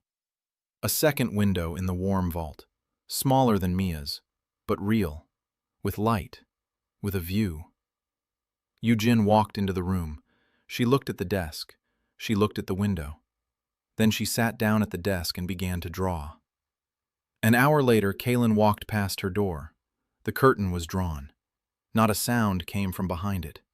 He didn't peek inside. That night, Yujin came out for the communal dinner. Her eyes were red. She didn't say anything. She ate some soup. Then she asked Gwen for seconds. Then she said, "I need more parchment. Much more." Kalen nodded. He had already placed an order with Hasu. The 6th month, 112 people. Kalen sat in the great hall and counted. Not ore, not copper, people. 112 names. He knew every one of them. He knew that Ferg had finally stopped coughing altogether and had started helping Horace in the workshop because his hands were weak but precise. He knew that Nolan had learned to drive a cart with one hand better than most could with two, and had become the foreman of the mushroom farms. He knew that Tobias could no longer walk far, but sat in the great hall and taught the children. 4 children now. Tim, Lyra, an 8-year-old girl, the daughter of a miner who had died. Alden, a 10-year-old boy, an orphan from a burned-down village. And Little Pig, who was 5 and didn't remember where he came from. Tobias taught them to count, to write, read. He knew how to do all this because 40 years ago, before the mine, he had been a school teacher in a village that no longer existed. Kalen found this out by chance. Tobias had never mentioned it. In the mine, the past is of no help, but in the warm vault, the past returned. People remembered who they were. The blacksmith remembered that he was a blacksmith. The carpenter remembered that he was a carpenter. A teacher remembered that he was a teacher. Kalen gave everyone a task, not as an order, as a question. What can you do? What do you like? Where do you feel at home? People answered, at first, in surprise. No one had ever asked them that before. Then, honestly. And Kalen found a place for everyone. Not a perfect one. Places underground are never perfect. But a place of their own. Sun Yu-jin finished the second map, a large one, on 3 sheets of parchment sewn together. The map showed not only the warm vault, but also all the known workings around it. Old adits, abandoned mines, underground rivers. Tobias sat next to her for hours, dictating from memory. Yu-jin drew, quickly, precisely. Her lines were confident. The map came to life before their eyes. Kalen looked at it and saw the future. The road east to the Stone Tooth Mine. The road south to the hot springs that Tobias remembered from his youth. The road west to the ancient halls of the Forgotten that the Pathfinders had discovered a week ago. The halls were enormous. The ceilings were lost in the darkness. The walls were covered with symbols that Sha'ir read for hours, pressing her long fingers against the stone. She said they were blueprints. Blueprints of cities the Forgotten had planned to build but never got around to. Cities beneath the mountains, with squares and bridges and gardens of glowing mushrooms, and halls where thousands of creatures lived and worked and built. Kalen listened and saw those same blueprints in his dreams. An engineer in glasses, a strange table, glowing lines. The man from his dreams was building bridges, not underground ones, ordinary ones, across rivers. But the principles were the same: load, support, weight distribution. Kalen would wake up and draw, with charcoal on the wall, arches for large halls, bridges over underground rivers, columns that support the arches without wooden supports.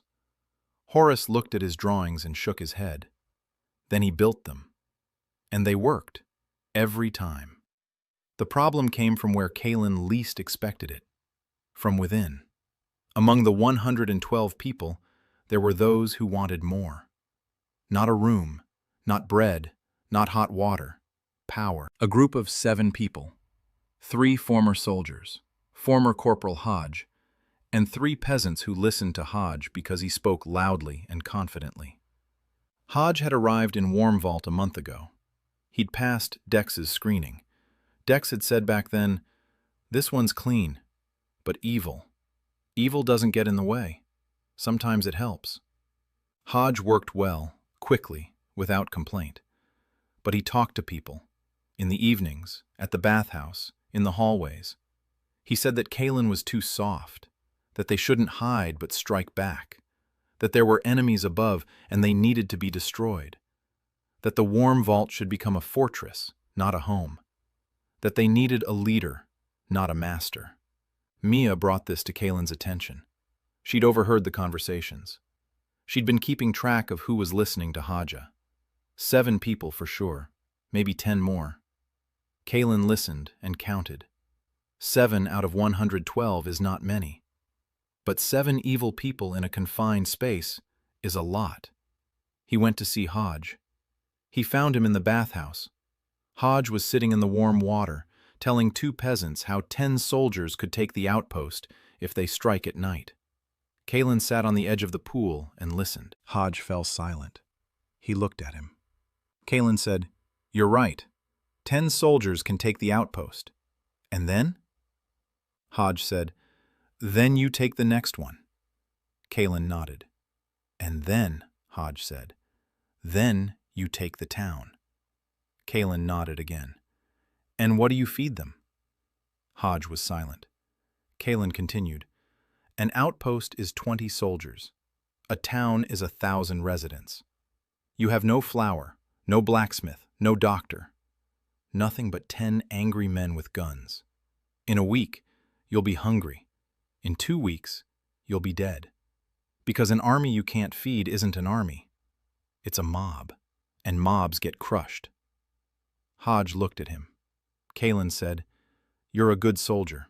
I need good soldiers. But a soldier who doesn't understand why he's fighting is just a tool. And I don't make tools. I make things for people. If you want to fight, tell me what for. Not against whom, what for. Hodge was silent for a long time. Then he said, "So that no one comes in here without our permission." Kalen nodded. "Now that's what I'm talking about. Tomorrow, go see Dex. He'll show you the Eastern Passage. We need a guard post there, a real one. With a schedule, with shifts. You'll be in charge." Hodge looked at Kalen, and Kalen saw something change in his eyes. Not right away, slowly, like water finding its way through rock. Hodge nodded. He walked out of the bathhouse. The next day he stood at the Eastern Guard post and reprimanded 2 of his former conspirators for dirty weapons. Dex watched, and then said to Kalen, "You gave him what he wanted. Not power, a place." Kalen replied, "A place is power, just the right size." A week after that, Kalen organized a communal dinner, the first official one. 112 people in the Great Hall. Gwen and 3 assistants had been cooking all day: stew, bread, mushrooms roasted on a stone with salt, and tea. Hannah had found wild mint in the upper tunnels. She dried it, brewed it. Hot mint tea in stone mugs that Tim had carved over the course of a month. Each mug was slightly different, crooked, uneven, but each one was for someone. Tim had scratched the initials into each one. KR for Kalen Rowe, MR for Mia Rowe, F for Ferg, N for Nolan, and so on. 112 mugs. Kalen stood up. The room fell silent. He said, "We have 112 people here. I know every single name. If anyone thinks I've forgotten their name, let them stand up and I'll say it." No one stood up, because everyone had checked. Dex asked the newbies, "Do you know he remembers your name?" They didn't believe it. Then they checked.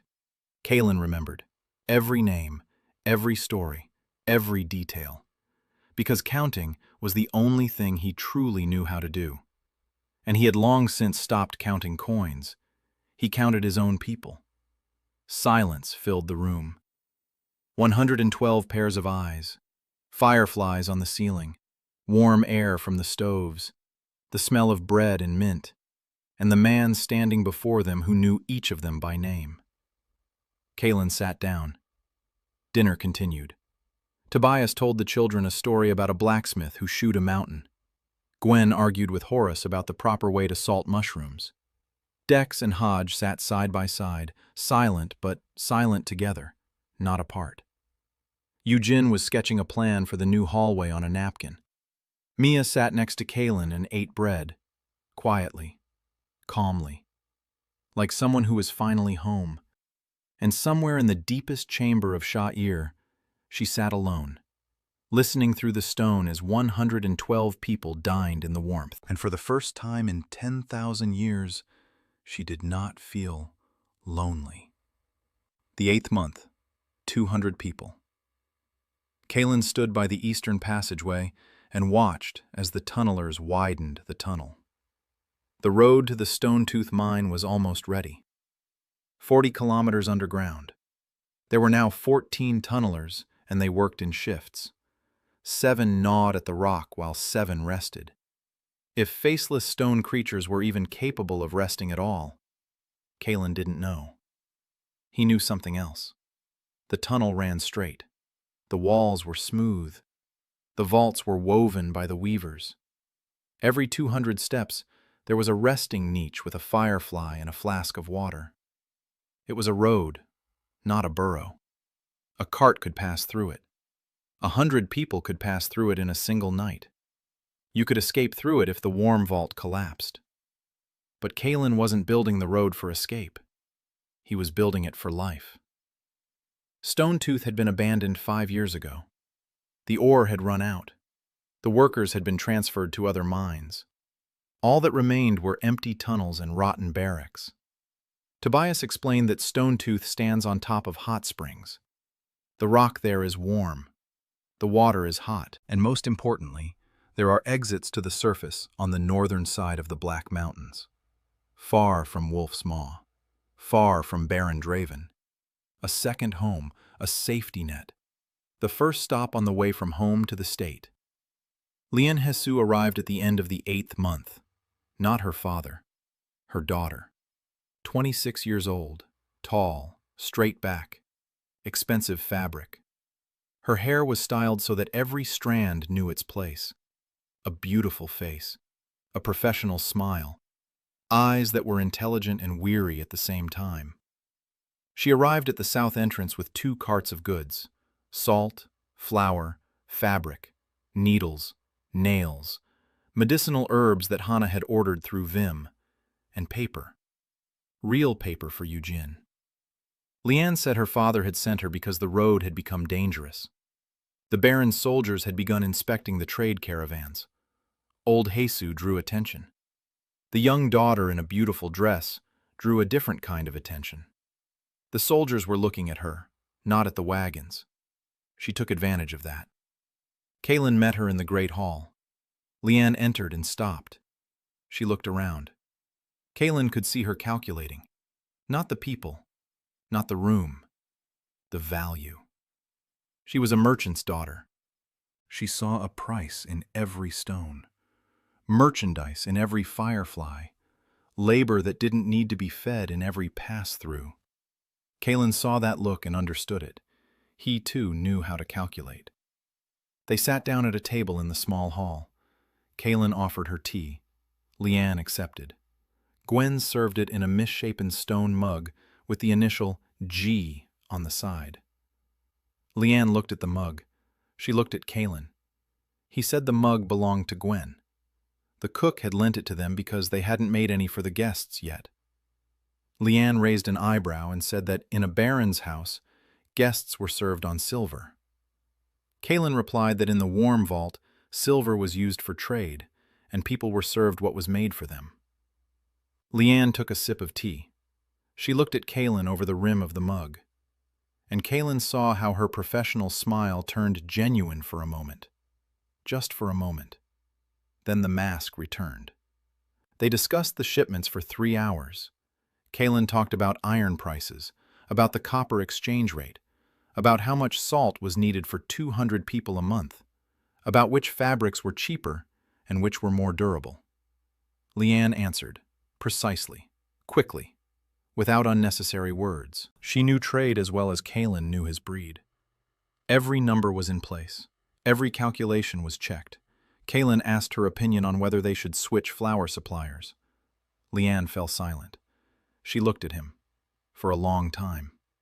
Then she said that no one had ever asked her opinion on business matters before. Her father had asked for her smile. The barons asked for her presence. The buyers asked for her attention. No one had ever asked what she thought about the copper coin exchange rate. Kaelin didn't understand why it mattered. He simply wanted to know if it was more profitable to buy flour from the southern millers. But he saw how her eyes had changed. The weariness remained, but something else had been added to it. Interest. Not in the warm vault, in him. In the man sitting across from her, seriously discussing flour prices instead of looking at her face. Liane left that evening. As she said goodbye, she mentioned she'd be back in 2 weeks, with a larger shipment, and with an offer from 3 merchants from the coast who were ready to buy iron without asking any questions. Kaelin nodded. He walked her to the exit. The guardian stood at the entrance and silently stepped aside. Liane looked at the 4-armed stone giant and didn't flinch. Kaelin noticed this. 2 days after Liane's departure, news arrived that Kaelin had been waiting for and dreading. Wim returned from his reconnaissance mission as white as a sheet. Not from the cold, from fear.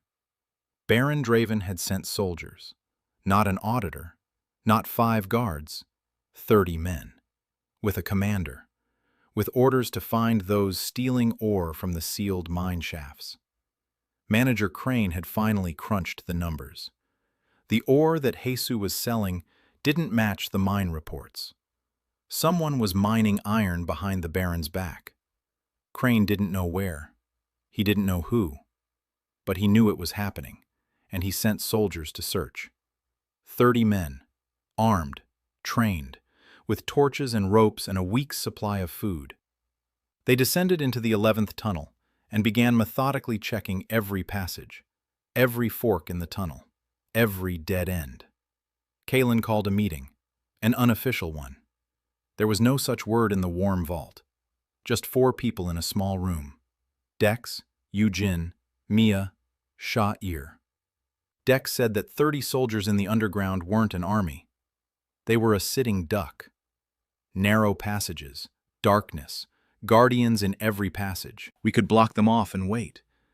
In a week, they'll come out on their own. You can't accomplish much without food or water. Yujin unfolded a map.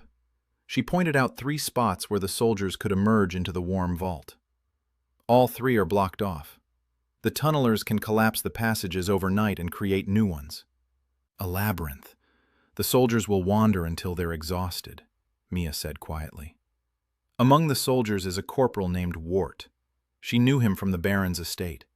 He beat the servants. He beat women. He beat children. If he finds the warm vault, he won't stop. Kalen listened. Then he looked at Sha'ir. The chronicler sat motionless. Her amber eyes were half closed. She said, "The first founder met the army in the 3rd year. He sealed the mountain. No one entered. No one left."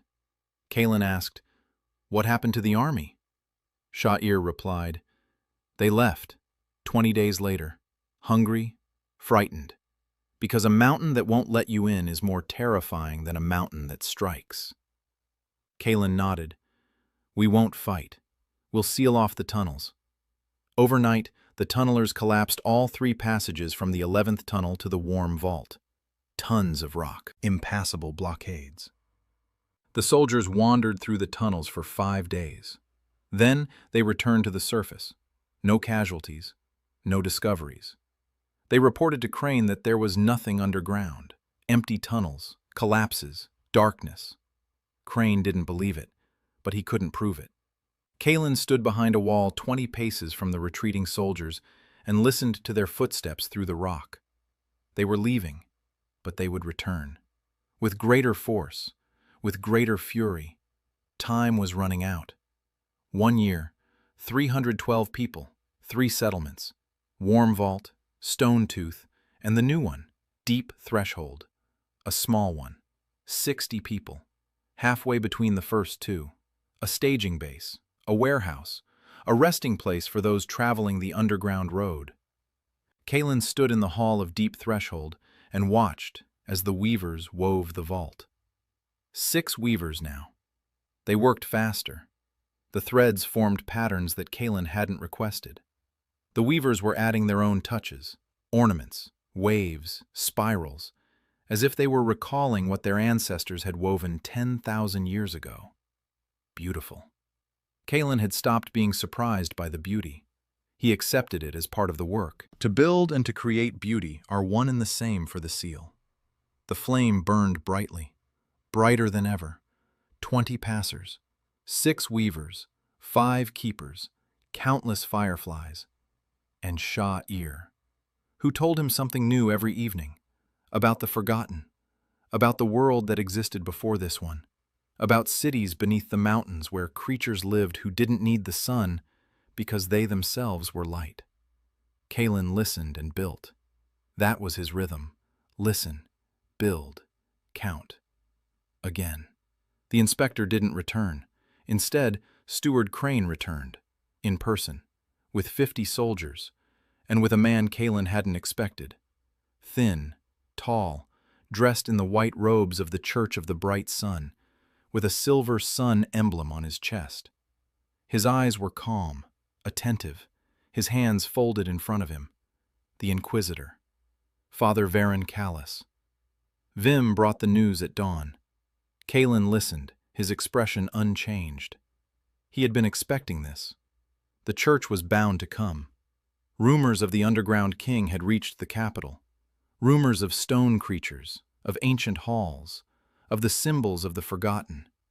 For the Church, this isn't a rebellion, it's heresy. And heresy is more terrifying than a rebellion because a rebellion kills bodies, while heresy kills souls.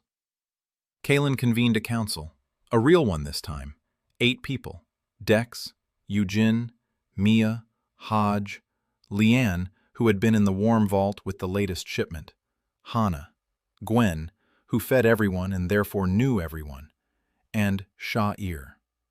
Dex said, 50 soldiers is worse than 30, but it's still not an army. The Guardians will hold them off. Hodge added, holding them off isn't enough. They'll keep coming back. More and more each time. We need to strike once so they don't come back. Kalen shook his head. No, don't strike. Show them. Eugene looked at him. Show them what? Kalen replied, that it's cheaper to trade than to fight. Leanne raised her head. Her eyes flashed. She understood before the others did, because she was a merchant. A merchant knows. War is an expense. Trade is income. If we show the Baron that the warm vault is more profitable alive than dead, then the Baron will choose profit. The Baron always chooses profit. But the Inquisitor doesn't count money. The Inquisitor counts sins. Sha'ir said quietly, Father Callus isn't an ordinary Inquisitor. I can sense him through the rock. He isn't evil. He's frightened. He knows something about the forgotten that makes him afraid. And that fear makes him dangerous. Kalen nodded. 2 enemies. One counts money, the other counts sins. We need 2 answers. He divided the task. Leanne will handle Crane. Trade, numbers, profit. Let him see how much iron the warm vault can provide without a war. Let him weigh the cost of a mountain siege against the cost of a trade contract. Crane is smart. He'll do the math right. Kalen would handle the Inquisitor himself. That was the decision that made Dex's jaw twitch. He said Kalen shouldn't go alone. Kalen replied, not alone, with Sha'ir. Dax said that was worse than going alone. To bring the Chronicler of the Forgotten to the Inquisitor of the Church that burned everyone who touched the legacy of the Forgotten. Kalen replied, that's exactly why. Callus fears what he doesn't know. Let him find out. Dax said nothing, but his hand rested on his belt, where a real knife now hung. Kalen met Callus Verona at the entrance to the 11th tunnel, alone. Sha'ir stood behind him, slender, tall, dark, with amber eyes that glowed in the dim light. Callus saw her and froze. Kalen saw his hand. It reached for the sun symbol on his chest. A reflex, just like Dax with the knife. Then it stopped. Callus looked at Kalen. Kalen said, my name is Kalen Rowe. I'm a miner. This is Sha'ir. She remembers those you call the Forgotten. We want to talk. Callus was silent. His eyes darted from Kalen to Sha'ir and back again. Then he said, you know I could burn you just for standing next to this creature. Kalen replied, I know, but you won't, because you need answers, and ashes don't talk. Callus looked at him for a long time, then he nodded. They talked for 3 hours, in an empty tunnel, by the light of a single firefly. Callus asked questions. Sha'ir answered. Kalen listened. Callus knew more about the Forgotten than Kalen had expected. The Church kept secret archives. They recorded what had happened 1,000 years ago when the Forgotten were overthrown. A war. Not between humans and the Forgotten. Between the Forgotten and other Forgotten. Some wanted to build. Others wanted to rule. Those who wanted to rule awakened something deep within the mountains. Something that was never meant to be awakened. The war destroyed both sides. The Church of the Bright Sun arose from the ruins. It had but one mission, to prevent anyone from ever again awakening what lies dormant. Callus spoke of this calmly, without fanaticism, like a man who knows the facts and fears them. He said, you have awakened the seal. The seal awakens the rest. Every day that you build, the echo goes deeper, and what sleeps below hears it. Kalen asked, "What is below?" Sha'ir answered before Callus could. Those who lost the war, the builders who became destroyers, the founders who decided it was easier to tear down than to build. They aren't dead, they're sleeping, and their seals are out there somewhere too. Silence. The firefly flickered. Kalen sat and thought. Then he said, "I can't stop building. If I stop, the seal will fade, and 312 people will be left homeless." Callus replied, "I know. That's why I'm here. Not to burn you. To figure out if it's possible to build without waking what lies beneath." Kalen looked at him. He looked at Sha'ir.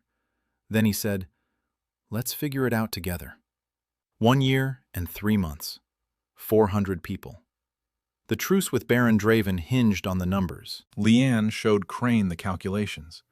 The cost of the siege of Black Mountain, casualties, losses in iron, which the mines wouldn't produce while the war raged underground and nearby, and the value of the trade contract, iron sold below market price, regu deliveries, no interruptions, no losses, no expenses for guarding the mines.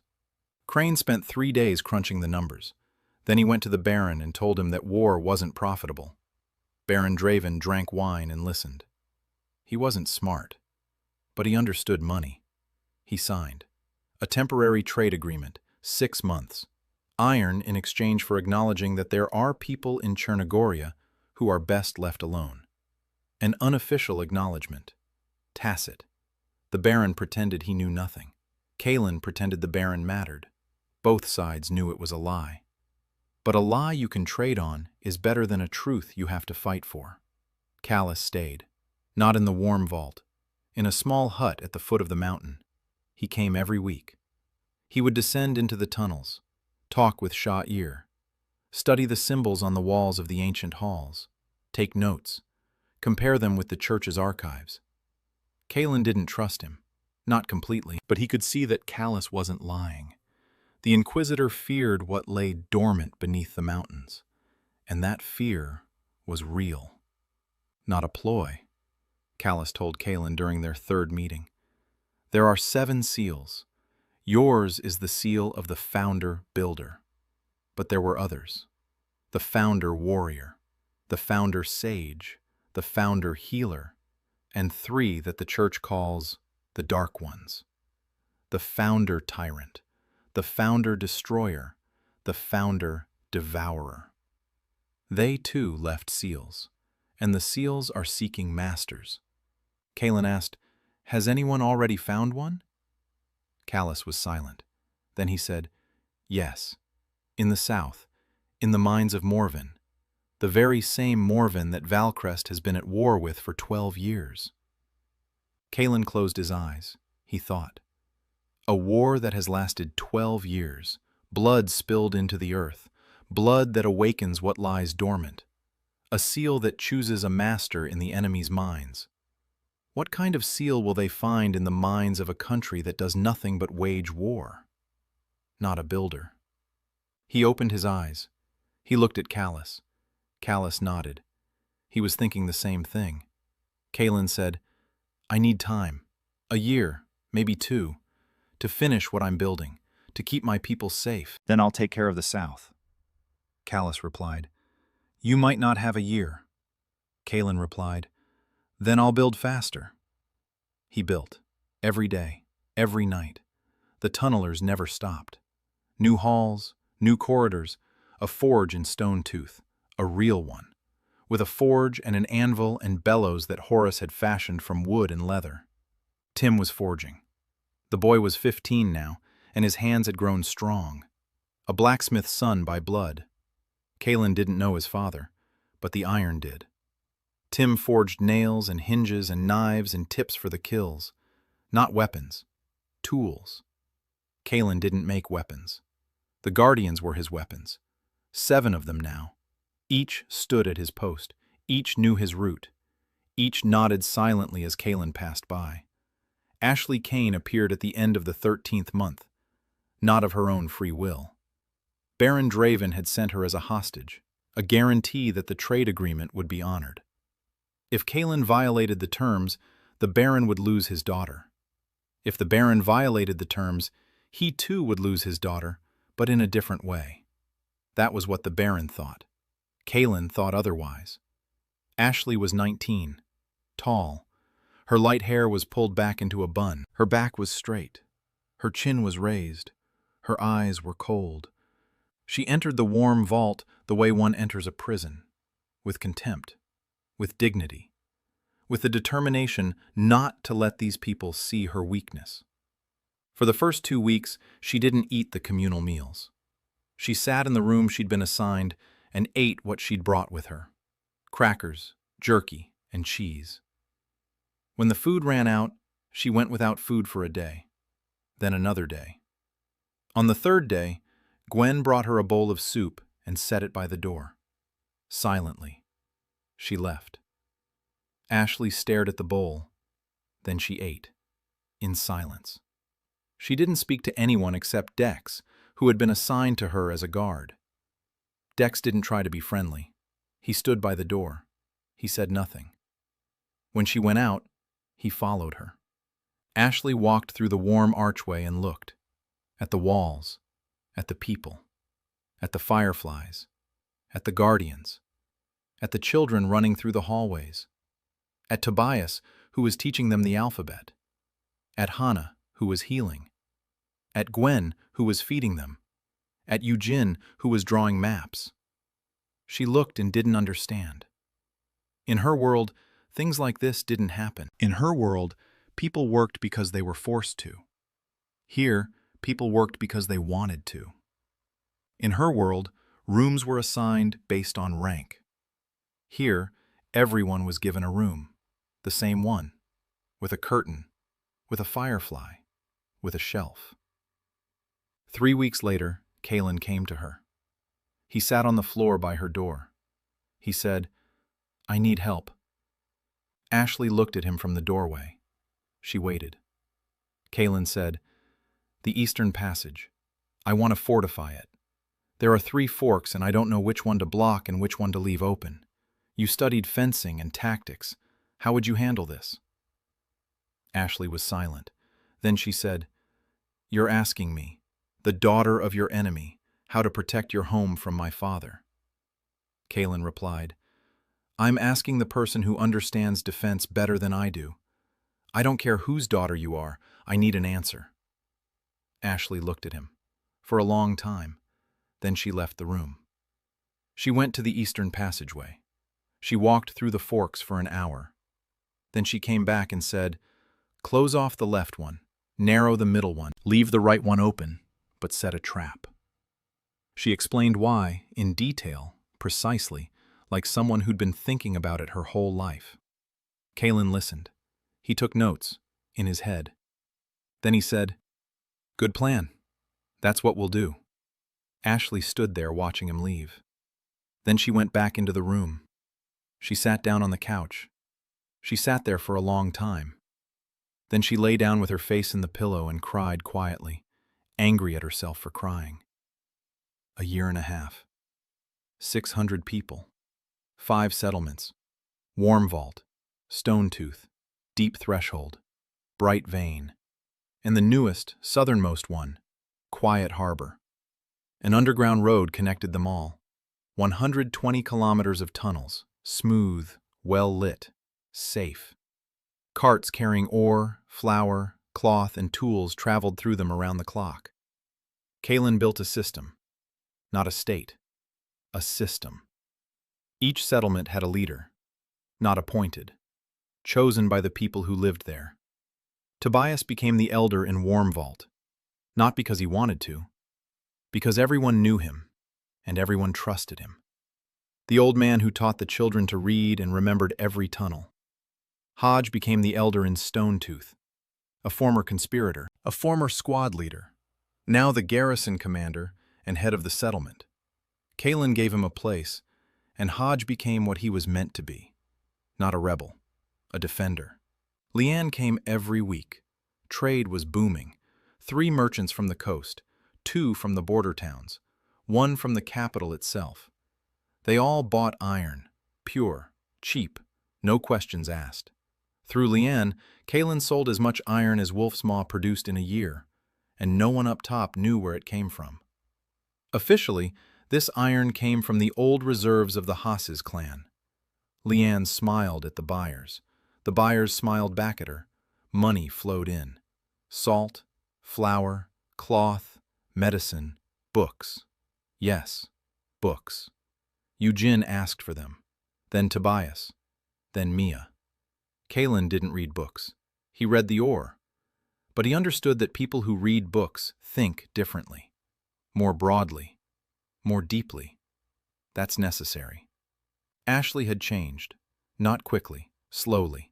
Like a stone that water wears away, not in a day, but over a month. She began to leave the room.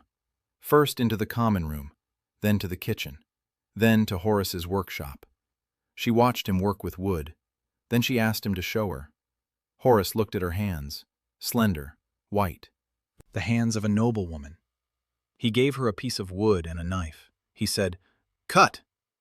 Ashley cut. Crooked, clumsily. Horace corrected her, patiently. A week later, Ashley had carved a spoon. Crooked, thick, ugly. She placed it on a shelf in her room, next to the sword she'd brought from home. A spoon and a sword. She herself didn't understand why the spoon seemed more important to her. Hana was treating patients. The infirmary in Tepley Svad had become a real hospital. 3 halls, hot springs for therapeutic baths, herbs from all over Chernogoria. An assistant. A girl named Sala whom Hana had trained from scratch.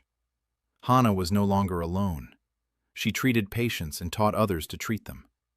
In the evenings, she would walk through the sanatorium. She touched every shelf, every vial, every curtain. It was hers. The first place in her life that was hers and that she had filled with herself. One evening after her rounds, she went to see Kalen. Silently, she placed her hand on his shoulder. She said nothing. She left. That was enough for Kalen. The army arrived at the end of the 18th month. Not 30 soldiers, not 50, 12,000. The punitive core of the kingdom of Valcrest. The Church of the Bright Sun had declared Kalen Rowe a heretic. The underground king was declared an enemy of the crown. A crusade against the Black Mountains. 12,000 soldiers set up camp at the entrance to the mountains. Tents, pavilions, supply wagons, siege engines. General Talvin Orst, a veteran of the war with Morven. Smart. Tough. He had his orders. To cut through the mountains. To get the heretic. To destroy everything he had built. Kalen learned of their approach 3 days before they arrived. Wim and Mia worked like a well-oiled machine. Wim on the surface, Mia underground. Information flowed freely. Numbers, weapons, route, the general's name, his deputy's name, his cook's name. Mia knew them all. The Baron's house had taught her that knowing names means knowing weaknesses. Kalen gathered all the senior officers, Tobias, Hodge, Dex, Eugen, Mia, Lian, Hana, Ashley, and Sha'ir. 9 people around the table. Eugen's map was spread out. It showed the Black Mountains, all 5 settlements, all the roads, all the entrances and exits. Kalen pointed out where the army was stationed, 12,000. At the main entrance, Dex said, "They won't get in. The Guardians are holding the passages. The Pathfinders can collapse the entrances. We can stay inside for years. We have food. We have water. We have air." Hodge nodded. "Let them stand there. Let them freeze. Winter is 2 months away. An army in the mountains in winter is a dead army." Kalen shook his head. "No. They won't just stand there. They'll start digging. The general has siege engineers. They'll find the ventilation shafts. They'll poison the air. They'll cut off the water. 12,000 men with pickaxes aren't passers, but in a month they'll break through. Silence. Yujin said, "Then what?" Kalen replied, "Negotiations." Hodge slammed his fist on the table. "Negotiations with those who came to kill us." Kalen looked at him. "Calm down," he said. "Yes, because a living enemy can become a partner. A dead enemy is just a dead enemy, and he still has friends." Leanne nodded. She understood. Ashley sat in silence. Then she said quietly, "General Orst, I know him. He was a friend of my father's. He has a son, 16 years old. He's at the camp, a squire at headquarters." Kalen looked at her. Ashley looked at him. Their eyes met. She said, "If you want negotiations, you need a reason. Not a threat. A reason." Kalen nodded.